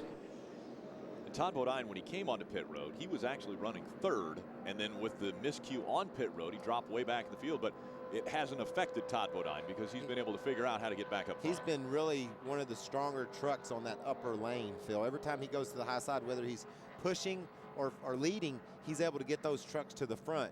We saw Colin Brown really strong down on the bottom, but when he got replaced from the lead on the bottom, hadn't heard a whole lot out of him since then. The 15 truck of Eric Almirola also, as these laps wind down, he seems to be positioned right there behind his teammate Kyle Busch. He seems to be one of the fastest trucks on the track. And behind him, behind Almirola, Johnny Sauter, he's been all over the place. He's been on the inside side with Ray Dunlap. Hey guys, Jamie Jones just came down here to talk with Rick Wren. Here comes some more strategy. We see the 10 and the 33 very close to each other on the racetrack. So these guys formulating some sort of a plan for the future here. Maybe the 10 said that he does not like the high side. I got to do it on the bottom. If the 33 is going to go with me, that's where we'll do it. There's a whole lot of politicking. You know, another thing, during the course of a race, you want to prove to people you got a fast truck. You know, the other drivers have decided Kyle Busch is good. We knew that. Eric Almirola is really good. I like him. Todd Bodine's good. Johnny Sauter can go places. And you formulate your strategy and you make your plan based on what you've seen all day long. Here comes the restart once again. 19 laps of racing remain. Todd Bodine in front of the field. Todd gets a perfect start. You can see all those trucks tied tightly together, dive for the bottom of the racetrack, and they hope they can just ride there for a little while. And remember, James Butcher said, I'll go with you on Hornaday, but it's going to have to be on the bottom. I think the bottom's going to be full of people. They're going to have to make a move on the top side. You can either stay on the bottom or you can go to the high side, but you can't go to the bottom. The bottom's going to be full. You're exactly right. You know, these guys just want to spend about 10 minutes is all they're looking for, riding along on the bottom of the racetrack. That's going to log enough laps to where they'll be down inside about 10 to go, and the action's going to pick up. But could you imagine that? In the whole scheme of things, they just want 10 calm minutes right now. If they can just please have those, it'll set them up for a great finish. How about 10 calm seconds? I don't know if we've seen that this entire race. Well, what I said is not possible. You're not going to get 10 calm minutes. But boy, you'd like to have them. It'd be nice to have right now. 10 minutes is all I want. The line once again forming on the bottom of the racetrack. There's David Starr just behind race leader Todd Bodine in that Copart number 30 Toyota Tundra. We have 5 Toyotas lined up at the front of the field. Bodine, Starr, Skinner, Busch, and Almirola. Look at the long line of single file trucks, and then you have a little bit of a gap back to 10 trucks running side by side. Great shot from the Goodyear blimp. As you see that group up in front running nose to tail on the bottom of the racetrack. They want to try to get single file if they can to be able to catch that front group. Now it looks like that outside group is going to be able to move out in front, and it won't be just a matter of moment. Ooh, unfortunate. Smoker. Steve Park just got the Aaron's lucky dog, and looks like he may have lost an engine. So he brings the 0-2 off of the racetrack down onto the apron. He'll try to make it all the way back around. How about Rick Crawford trying to move by that 88 of Matt Crafton on the outside? We see Timothy Peters on the outside of Ricky Carmichael. And Crafton, you know, he got an Aaron's lucky dog a couple of cautions ago. He's trying to rally from the back of the field. Caution coming out. It could be because of the 0-2 of Steve Park. Okay, this is going to be part of those 10 minutes I was looking for. He'll get at least 6-8 minutes, 9 minutes. They're going to get some nice, calm minutes right here. And they're able to also think about what's going to happen, what lies ahead, how they're going to go win this race. These cautions at this point in the race, especially if you have the type of track position that Todd Bodine, David Starr, and those guys have, this is good stuff right here. You can think about what your plan is, and you can just get some laps down calmly. How about the Aaron's lucky dog, Michael? Norm Benning, right? Norm Benning gets the Aaron's lucky dog. He's fought a good fight, stayed in contention, got a lap down, but now he's going to get that back. We know he spent a little bit of extra money this week so he could try to run with these boys, and Aaron's is going to give him a lap back.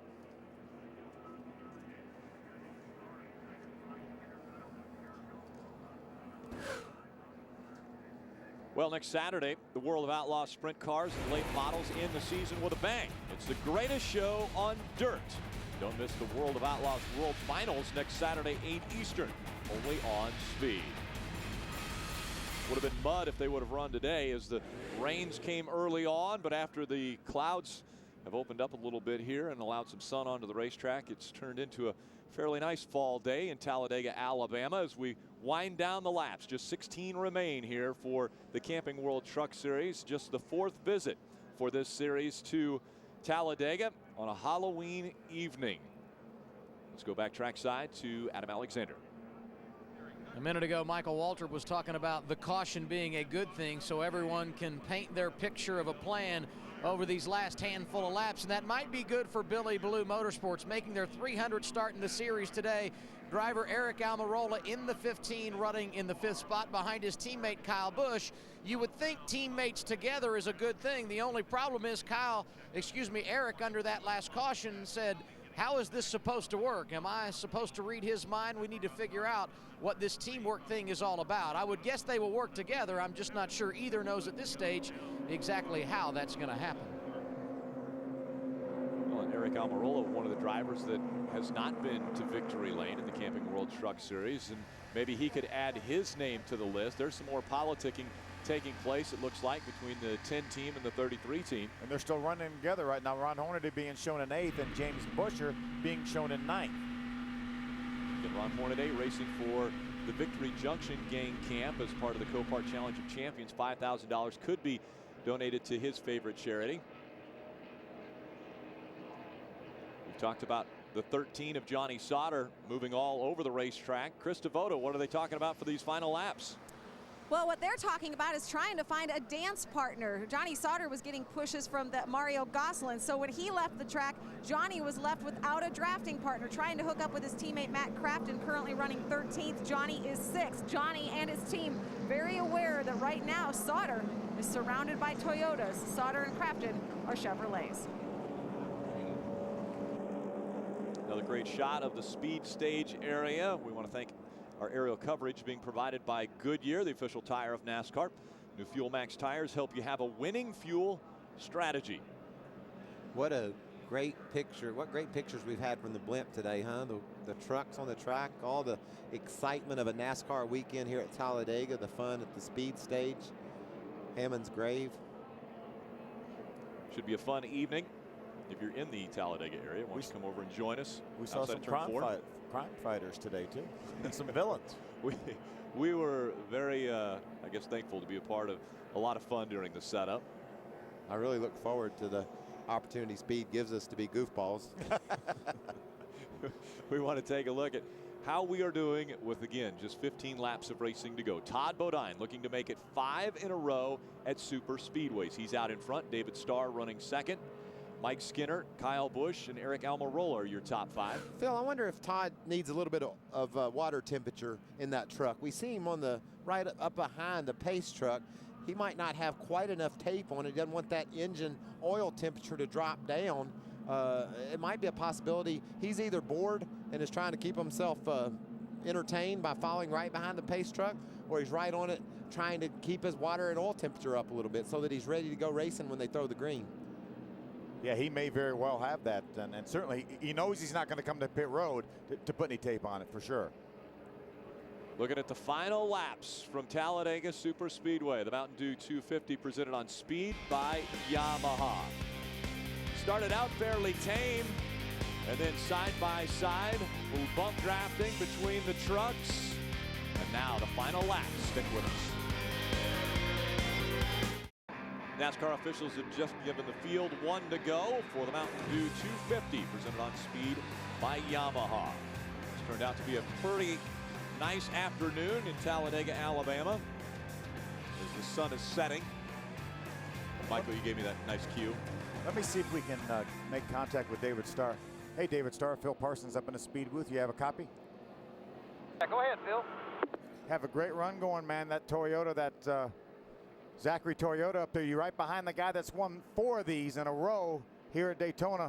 You got a plan? Well, a little cat and mouse game going on. I'm sure I'm going to be played. I got a good friend of mine and a tough competitor, Mike Skinner, behind us, and I don't really have a plan. Just going to try to do the best I can to get to Zachary Toyota Tundra in victory lane. All right, buddy. Great run so far. Finish it off. Good talking to you. You know, I love that. I don't have a plan. You don't need a plan. You need to be fluid. You got to make decisions based on reality, what's happening at the moment. Adam, what's happening with you at the moment? Mike Hillman Jr. is the crew chief for Todd Bodine, the driver right in front of David Starr. David just told us on his radio he doesn't really have a plan. So what about you guys with just over 10 to go and leading? We don't have much of a plan sitting up here on the box. You know, Todd's been here the last 4 times. We've been out front coming to the win in our Copart Tundra, so hopefully we can do the same thing again. I just want to thank all these guys for all the hard work they put into it, everybody back at the shop. The guys at TRT, John Dysinger and all those guys do a heck of a job with our motors, and I'm just proud of everybody at Germain Racing. Of those guys behind you, who are you most concerned about? All of them. You never know. Anybody can win this thing, you know, all the way back to the 15, so we'll just have to see how it shakes out. He's won 4 in a row. He tried to give him a chance by spinning out on pit road, but Todd Bodine out front when it matters once again. We'll see if he can hold him off. There are 23 trucks on the lead lap right now. I think he's got to look back beyond the top 5 for people that are contenders in this race. They got those 10 minutes I was speaking of. Now the next 10 are going to be something. This is the 10. They've put them. Todd Bodine, David Starr, Skinner, Busch. These guys have put themselves in a position to win this race with about 10 minutes to go. 12 laps of racing to go. Todd Bodine, a big gap between he and David Starr as they work their way through the tri-oval. Green flag back in the air. And then he slowed it back down to let David crawl back up to him before he got in the throttle. David Starr looked low. Todd goes down and hugs that yellow line. The yellow line is my friend right now. I have one ally, I believe. I have one thing I can trust right now. The yellow line? It's the yellow line. It's not going anywhere. No, it's the only thing I trust. Todd Bodine right in front of David Starr. Looks like Starr starts to buff it around just behind that 30. Now, if I'm back where Max Pappas is, Hornaday, those trucks, Crawford, Busher, I'm going to have to make a move. I'm going to make something happen right now because I can't ride back there. I won't ever get to the front. We've seen it take 8 or 10 laps sometimes for that outside line to form up and get up to the front. So if I get a chance, I'm Johnny Sauter, I'm jumping, I'm going. If that line on the outside that's forming up now ever gets any momentum, then one of these guys back here can jump out in front of him and really get propelled forward. But Phil, as every lap clicks off, the bump drafting gets a little bit more serious. The bumps into other trucks are harder, and sometimes that'll spin a guy out. We know that's what lies ahead. Todd Bodine continues to prove how good of a super speedway race car driver he is. He's never finished outside the top 5. His worst finish at a super speedway was back in 2007 at Daytona, which was 5th. Yeah, he's a great driver, great equipment too. Remember, this is the same truck that won the last 4 of these races, 2 here and 2 at Daytona. David Starr doesn't have a plan, but as the laps begin to wind down, as we go to 10 laps remaining, he's going to have to start formulating one very quick. Now we're less than 10 minutes away from the end of this thing. I know, and my heart is about to jump out on the floor. I can't believe it. It's just all right up ahead, and I know it. Look at, is that Timothy Peters and Crafton starting to get some trucks together there with Colin? Is that Colin Brown? Colin Brown, yeah. And as soon as that line starts to run, someone's going to jump out of this inside line and think, I can lead that outside line. Adam Alexander. Jimmy Kitchens is the spotter for Todd Bodine. Todd told me earlier today, I think he's the best in the business. Kitchens just said this to Bodine.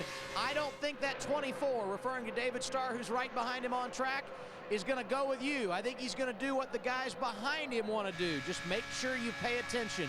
So many things to think about on the stretch run at a speedway track. 9 to go. Todd Bodine has led 20 laps. There have been 9 different trucks out in front. Colin Brown has led the most laps at 26. We've got a good line on the outside. Matt Crafton, we know how strong he was. When he was a lap down, he was able to lead the pack around. Colin Brown's been strong. Got a little bit of quarter panel damage. He's lined up behind Matt Crafton. I believe Matt can get those guys there. See that outside line begin to move. Ron Hornaday has not led a lap at Talladega. And unless he gets something going quickly, he will continue to not have led a lap at Talladega. That outside line's making a little bit of progress right now. They've gained a couple trucks in the last lap. If Matt can pull up beside us. Is Johnny going to go? Johnny Stoddard looks like he's going to jump in front of his teammate, as well as Kyle Busch peeks to the outside. Will he go out and try to get in front of Johnny Sauter? Now business is going to pick up here. Johnny made a great move. That's exactly what I think he should have done. He had to get up there with those guys. He cut right in front of Crafton. Crafton had no choice but to push Johnny, and they're making a little bit more progress toward the front. Here they come. Oh, moving up the racetrack was the 5 of Mike Skinner. Look Kyle at the run, it gets almost him on got the outside. Here comes Johnny Sauter. Now Kyle Busch has to decide. Does he stay with his teammate on the inside, or does he jump out front in front of that outside line? They sort of held off that charge right there. They got a good run through 3 and 4. That inside line did. Johnny was all the way up to Kyle Busch, and now he's dropped back 2 or 3 trucks. We've seen Eric Almirola be extremely strong. There they goes go. Kyle Busch. Here comes Eric Almirola with him. They move to the outside. Will the outside line move? 7 laps of racing to go. Almirola's got a fast truck. I like the position Kyle Busch and Almirola are in right now. And Eric knows how to do it. He knows how to push that 51 truck. He just has to be calm. He can't get too excited and push too hard. Emotions are running high right now, and you've got to make sure you temper those. Look at the run on the outside. The 2 trucks are moving on the outside line. Here comes Johnny Sauter. Here comes Matt Crafton. Right by that 30 of Todd Bodine goes the 51 and the 15. Let's see if they move to the bottom of the racetrack. They do. That's risky business. Almirola's pushing the heck out of Busch. Plus, he can't do that forever, Phil. His water temperature will skyrocket. He's going to have to fall off of Kyle Busch eventually, and there's the gap. 6 Johnny to go. Sauter on the outside now. He's pulled up even with Todd Bodine in a battle for 3rd. And he's got his teammate right behind him, and his teammate's in a fast truck. So those 2 have teamed up, just like our teammates that are leading teamed up. The 2 lines running even now. The outside line was moving. Now it's stalled out. Let's see what happens at the front of the field. Kyle Busch trying to stay in front of his teammate Eric Almirola. Todd Bodine running 3rd. David Starr is 4th. Mike Skinner is 5th. Adam Alexander, is there team rules for that 15? We've not heard anything as far as that is concerned, Rick, but one thing to keep an eye on when you talk about Eric Almirola, who's running 2nd right now, is when they made their last pit stop under caution and got fuel only, they did not get enough fuel in the truck. The last we heard, they were short, but they've been conserving on all of these caution laps, something to keep in mind as he's running close to 200 miles an hour in the draft. Just something else to worry about, if there wasn't enough already. 192, 193 mile an hour. These guys are lapping around here. And look at how far back now Johnny Sauter is. That 2nd line moved way back and lost the momentum that they had. They had it going on. We're under 5 laps of racing to go. Johnny Sauter has dropped back. Will they get another push? And how about that 15 of Eric Almirola? Will he make the move and see if the 5 of Mike Skinner goes with him, as well as the 30 of Todd Bodine? Well, and you know, right now, Rick, Almirola needs to be trying to figure out how to win this race. He can't just be pushed up underneath Kyle Busch all the way to the white flag. He's got to fall back off of Kyle Busch, get a gap between those 2 trucks, see what happens when Todd Bodine pulls right up to his bumper, what kind of run he can get on Kyle Busch. He needs to be doing some serious thinking right now. Mike Skinner moved to the outside to get in front of that outside line. And now the 30 of Todd Bodine moves up there as well, Adam. You got Todd Bodine last laps and let me know when there are 2 laps to go.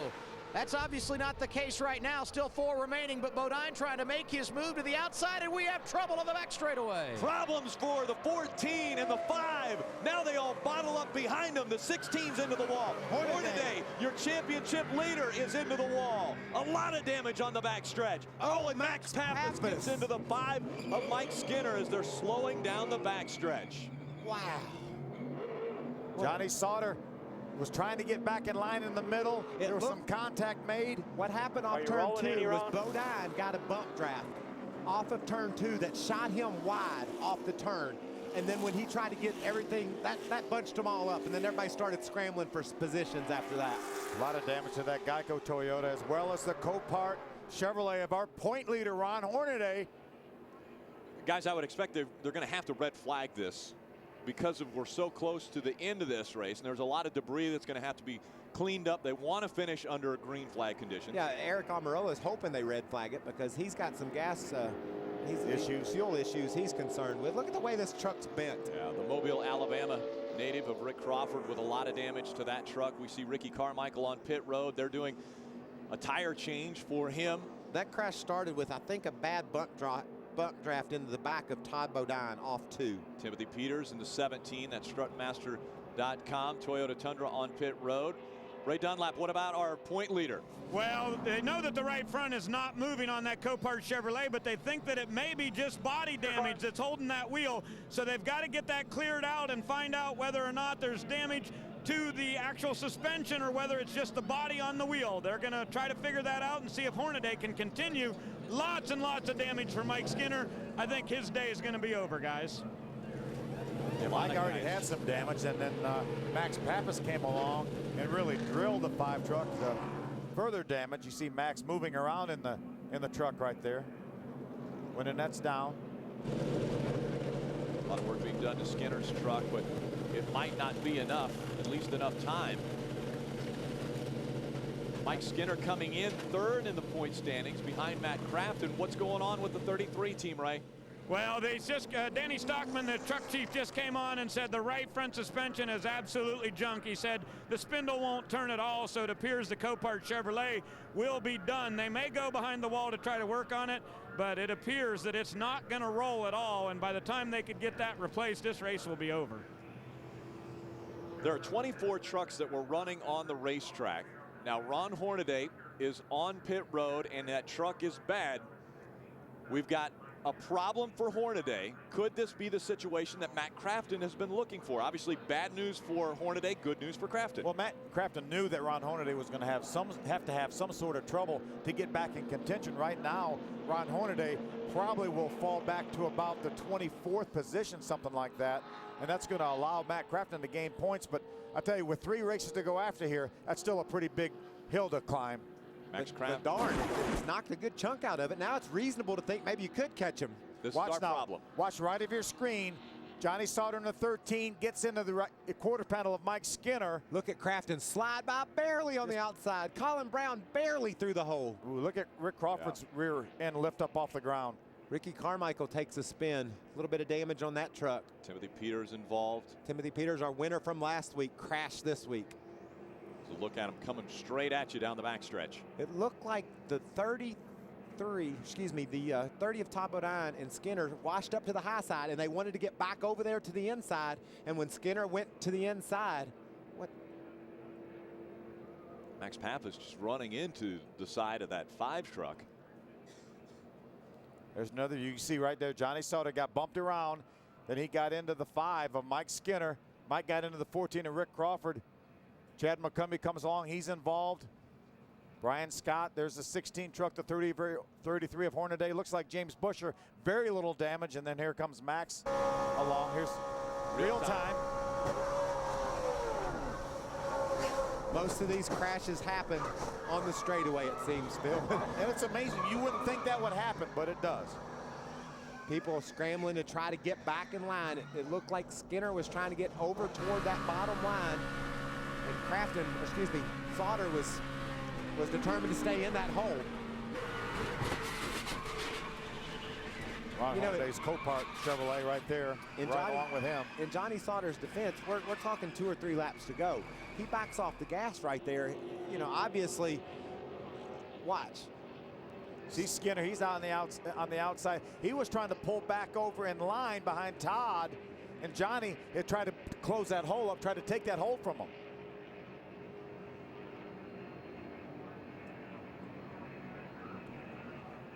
Take another look. This is real time.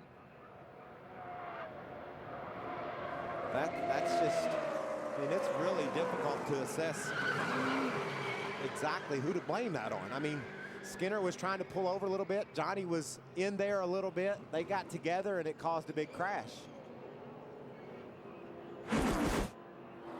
Hey, his wheel's turning. It wasn't earlier. That's good. That's a good sign. 33 looks like he'll be coming back out onto the racetrack again. The final 5 laps winding down as they're working on that 13. Let's go trackside to Adam Alexander. And one of the good parts of this accident, everyone appears to be okay. One of those, Rick Crawford, you were able to drive your truck back around. We've seen a number of replays. What did you see?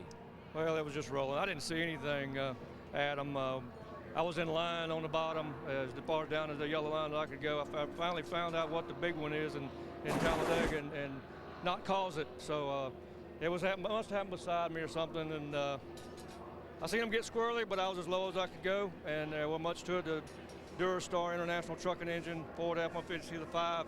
5 got into the right rear corner there, turned me to the right. So that's the way it goes, but there was some good hard racing out there. I know the fans was entertained today on speed, and I'm just glad to be part of it.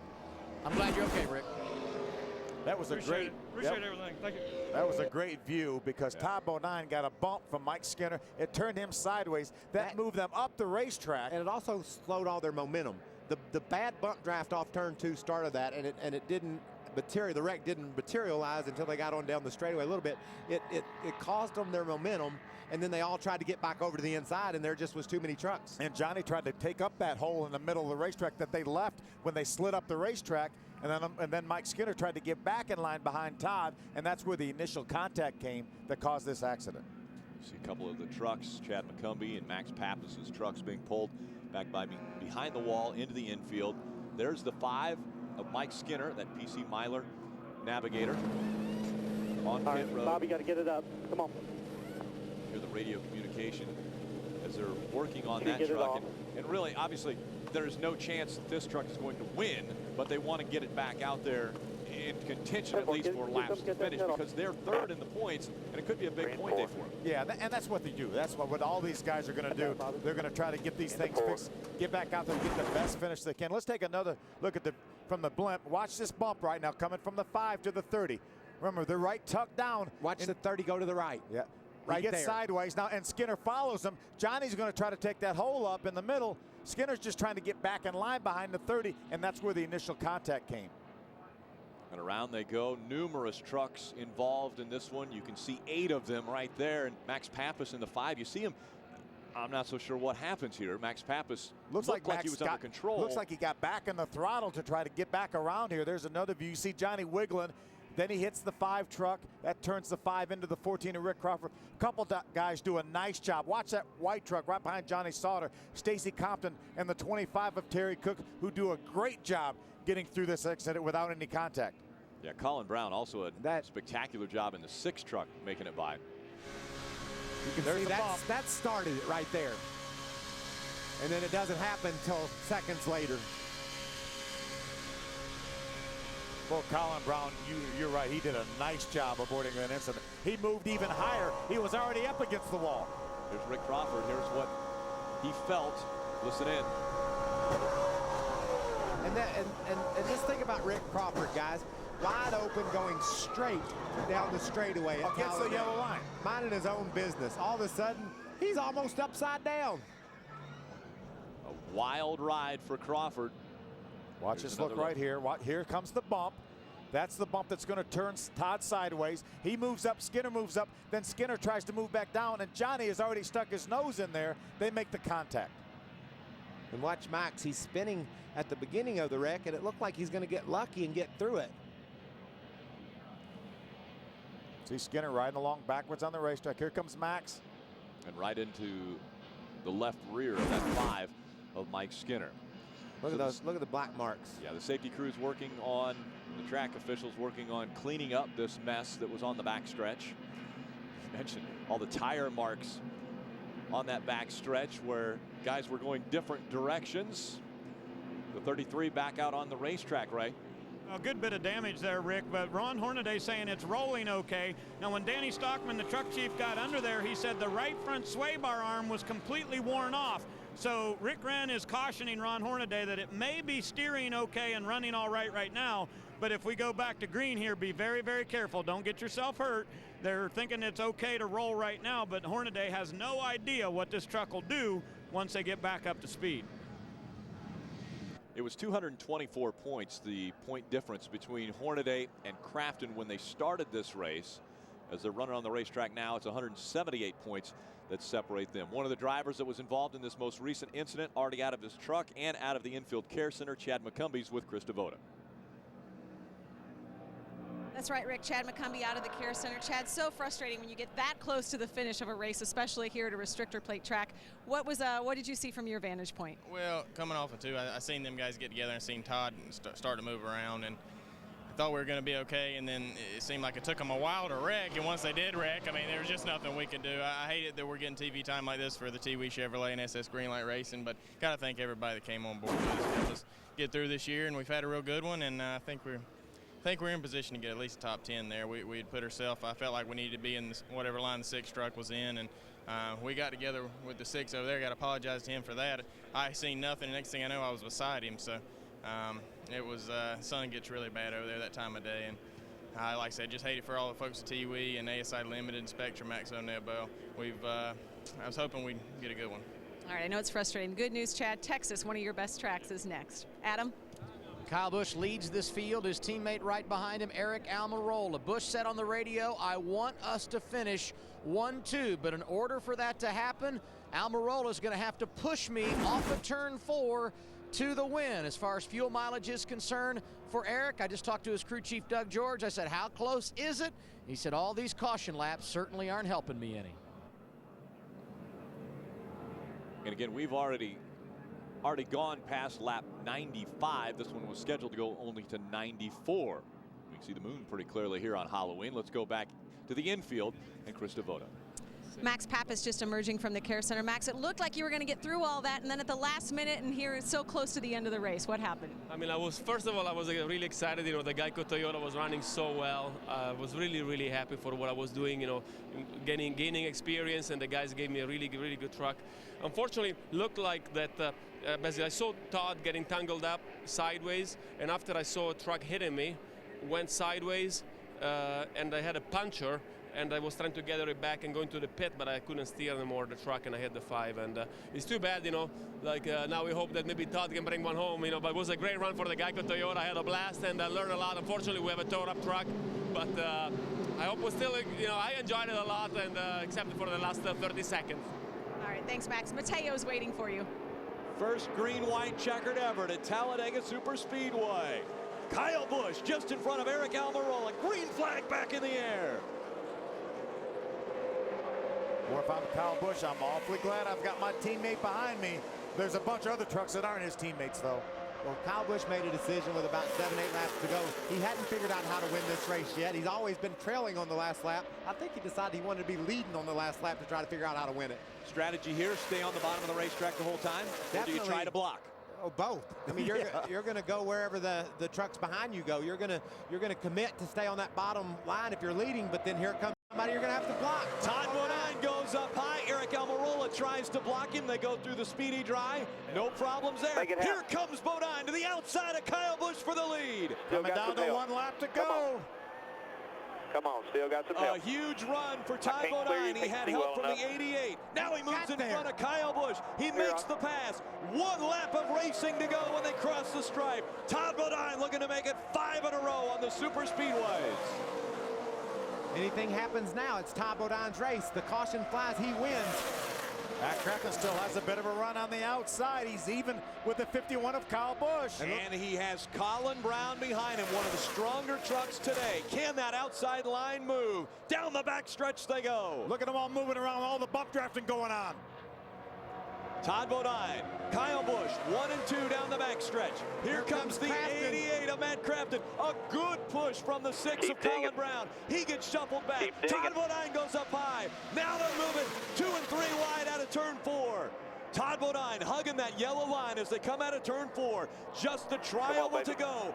4 wide through the triangle. Here comes Kyle Busch. He goes to the outside as they come to the stripe. Kyle Busch will win at Talladega. Good job, dude. Good job. What a move by Kyle Busch and his teammate Eric Almirola. They figured it out. Kyle figured it out. All he needed was a teammate behind him. What a finish. Buddy. Good job, man. Kyle Busch continues to add to his unbelievable numbers. His 15th You win. got it, dude. Thank you so much, guys. Great job. Team owner Billy Ballou, owner of the 1st and 2nd place trucks. Kyle Busch knows, he smiles, he points. That's his teammate right there, Eric Almirola. You did it, you pushed me up front. I am now a winner once again. Guess what? That is his 5th win in a row when he starts in the Truck Series this year. And guess what else? It's the first ever 1-2 finish for Billy Ballou Motorsports. 51 and 15 finishes 1st and 2nd for the first time. But I'm telling you, when they put Eric Almirola in one of those Billy Ballou trucks, there's some magic happened there. That's got to feel good for for Kyle Busch and for Billy, because that 51's had so much success. It's fun to see the 15 come up there and be a part of their success today. And how about Terry Cook? An unbelievable finish. Todd Bodine gets shuffled back to third. Terry Cook fourth. Teammate David Starr fifth. David Starr is fifth. The top 5 finish. How about Mario Goslin? MyTireMonkey.com on board that team. He finishes 6th today in Talladega. Top 10 finish for Justin Hobgood. How about that? In the number Great job, the 53 Georgia truck. Beef. That's when we talk about what's fun about Talladega. Guys that wouldn't have a shot to get up and run for a win were up there running for it. Mario Goslin, Justin Hobgood, both those guys with great, solid top 10 finishes. Kyle Busch gets his 6th win of the 2009 season in the Camping World Truck Series. We'll be back to hear from him and see him in victory lane.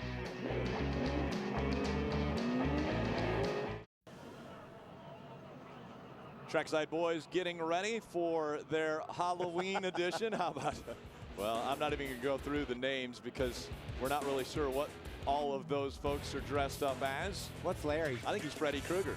I saw the claws on his hand there. How about an unbelievable finish here at Talladega Superspeedway once again. Todd Bodine looked as though he was going to make it 5 wins in a row on a Superspeedway. The 88's leading the race with about a half mile to go. Yeah.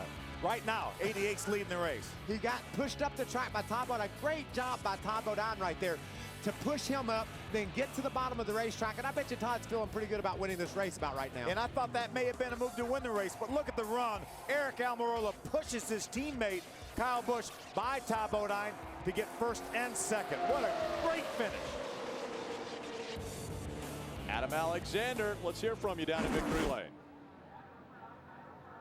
Kyle Busch just arrived into victory lane here at the Talladega Superspeedway on a day when truck owner Billy Ballou got his 300th start in the series. He gets a 1-2 finish, and how fitting that Kyle Busch is the driver that got him in victory lane again. You have been a big part of all the success at Billy Ballou Motorsports. 300th start today. Where does this one rank? That just happened. Unbelievable. Eric Almirola, I owe everything to Eric Almirola today, you know, sticking behind me on that. From that last pit stop to the end, I told him if he just stayed with me, they wouldn't be able to beat the 15 and 51. So awesome job to Eric. He can take my half of the pay after today, and I don't get paid anything, so I don't know what Billy will work out with him, but what an awesome truck. This Mikasuki Tundra was great today, and guys did an awesome job building it. You can only go as fast as what it's built from the shop, so obviously a lot of work went into this thing. Toyota clinched the Manufacturers Championship. That's awesome. Thank NOS Energy Drink, thank the fans. It was a lot of fun today. There was a few moments that maybe got a little hairy, a little sketchy, but overall it worked out in the end for us, so it's awesome. You were doing a lot of coaching on the radio about you and Eric working together. Take us through those conversations under the caution late in the race. Yeah, I need a more private channel, so not everybody hears it, but basically I had to tell him, you know, just the ways that I've been here in the past. Like last year I got beat. The first year I was horrible. We won't go there. I think I ran 8th or 9th, you know, made a lot of mistakes. Last year I saved a lot of that till the end of the race. Didn't quite get in the position I needed to be in. Today I had Eric behind me who really helped me, and being able to just talk through him and telling him what to do if we just stayed together. You know, the biggest patience of this race, I know it's more 94 laps, but if it was 94 laps today, there's 93 laps of patience, and 1 lap, that's a free-for-all that wins this thing. So Eric did an awesome job.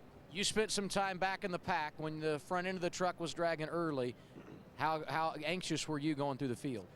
I wasn't too anxious. I knew that we had a good truck. We just drive right up there, and you know, had some good help behind us. I got behind a 5, and when I had the 5 in front of me, me bumping him upwards, you know, was what got us up there. So, you know, that was a key there, and just again having a good race truck, and Mikasuki, Graceway Pharmaceuticals, Toyota, all these guys that make it happen on this whole team. The nationwide Mikasuki boys are here for the pit crew, and Richie and everybody that works at the shop so hard. Thank those guys. They did a great job on this truck, and you know, hopefully we can save it again for Daytona. Kyle Busch, a winner at Talladega. Chris Devoda. And before going to victory lane, the first thing Kyle did was come by and thank his teammate Eric Almirola. He said he owes everything to you. I would imagine that's about how you feel right now. Yeah, I'm just proud of Billy Ballou and all these guys on his race team, man. His 300th start, and for him to win in that fashion, that was pretty cool. Everybody said in practice that when me and Kyle got hooked up, it didn't matter who was in front or behind. We were just really, really fast. So I'm just disappointed. I told Billy before the restart that I wanted it to be a 1-2 finish, but I wanted to be 1 some kind of bad. So I don't know. One of these days I'm going to get a victory, but proud of everybody. Thanks for Graceway Pharmaceuticals continuing to help us out and supporting this great campaign and AK awareness. So go to akawareness.com and learn all about it. Thanks, Eric. Ray Dunlap? Krista, lots of times we've said the best truck doesn't always win. I think that's the case today for sure. How much would you have given for a teammate with about 50 feet to go to the finish line? Yeah, that's, you know, Eric's a smart driver, and he's a great teammate, and he did the right thing for his team for sure. If it wasn't for him, Kyle wouldn't have won, but that's racing. That's part of the game, you know, and this Copart Tundra was fast, man. It drove so good and did everything I need. I spun out on pit road and messed that up, got back to the lead, but it was still a good run. You know, I'm definitely disappointed. We made the right move at the end, just didn't have a teammate to carry it out at the end, but you know, that's the way it goes. And you know, two things I gotta say. The pink helmet everybody saw on TV, that's getting auctioned off on eBay.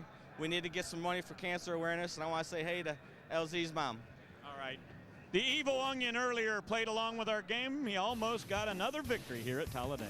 Copart point standings after this race. The 22nd of the season has 202 points separating Hornaday and Crafton. Mike Skinner, 327 back. Todd Bodine and Colin Brown, your top 5. At 5th place, swap spots. Brian Scott fell back. Colin Brown up to 5th.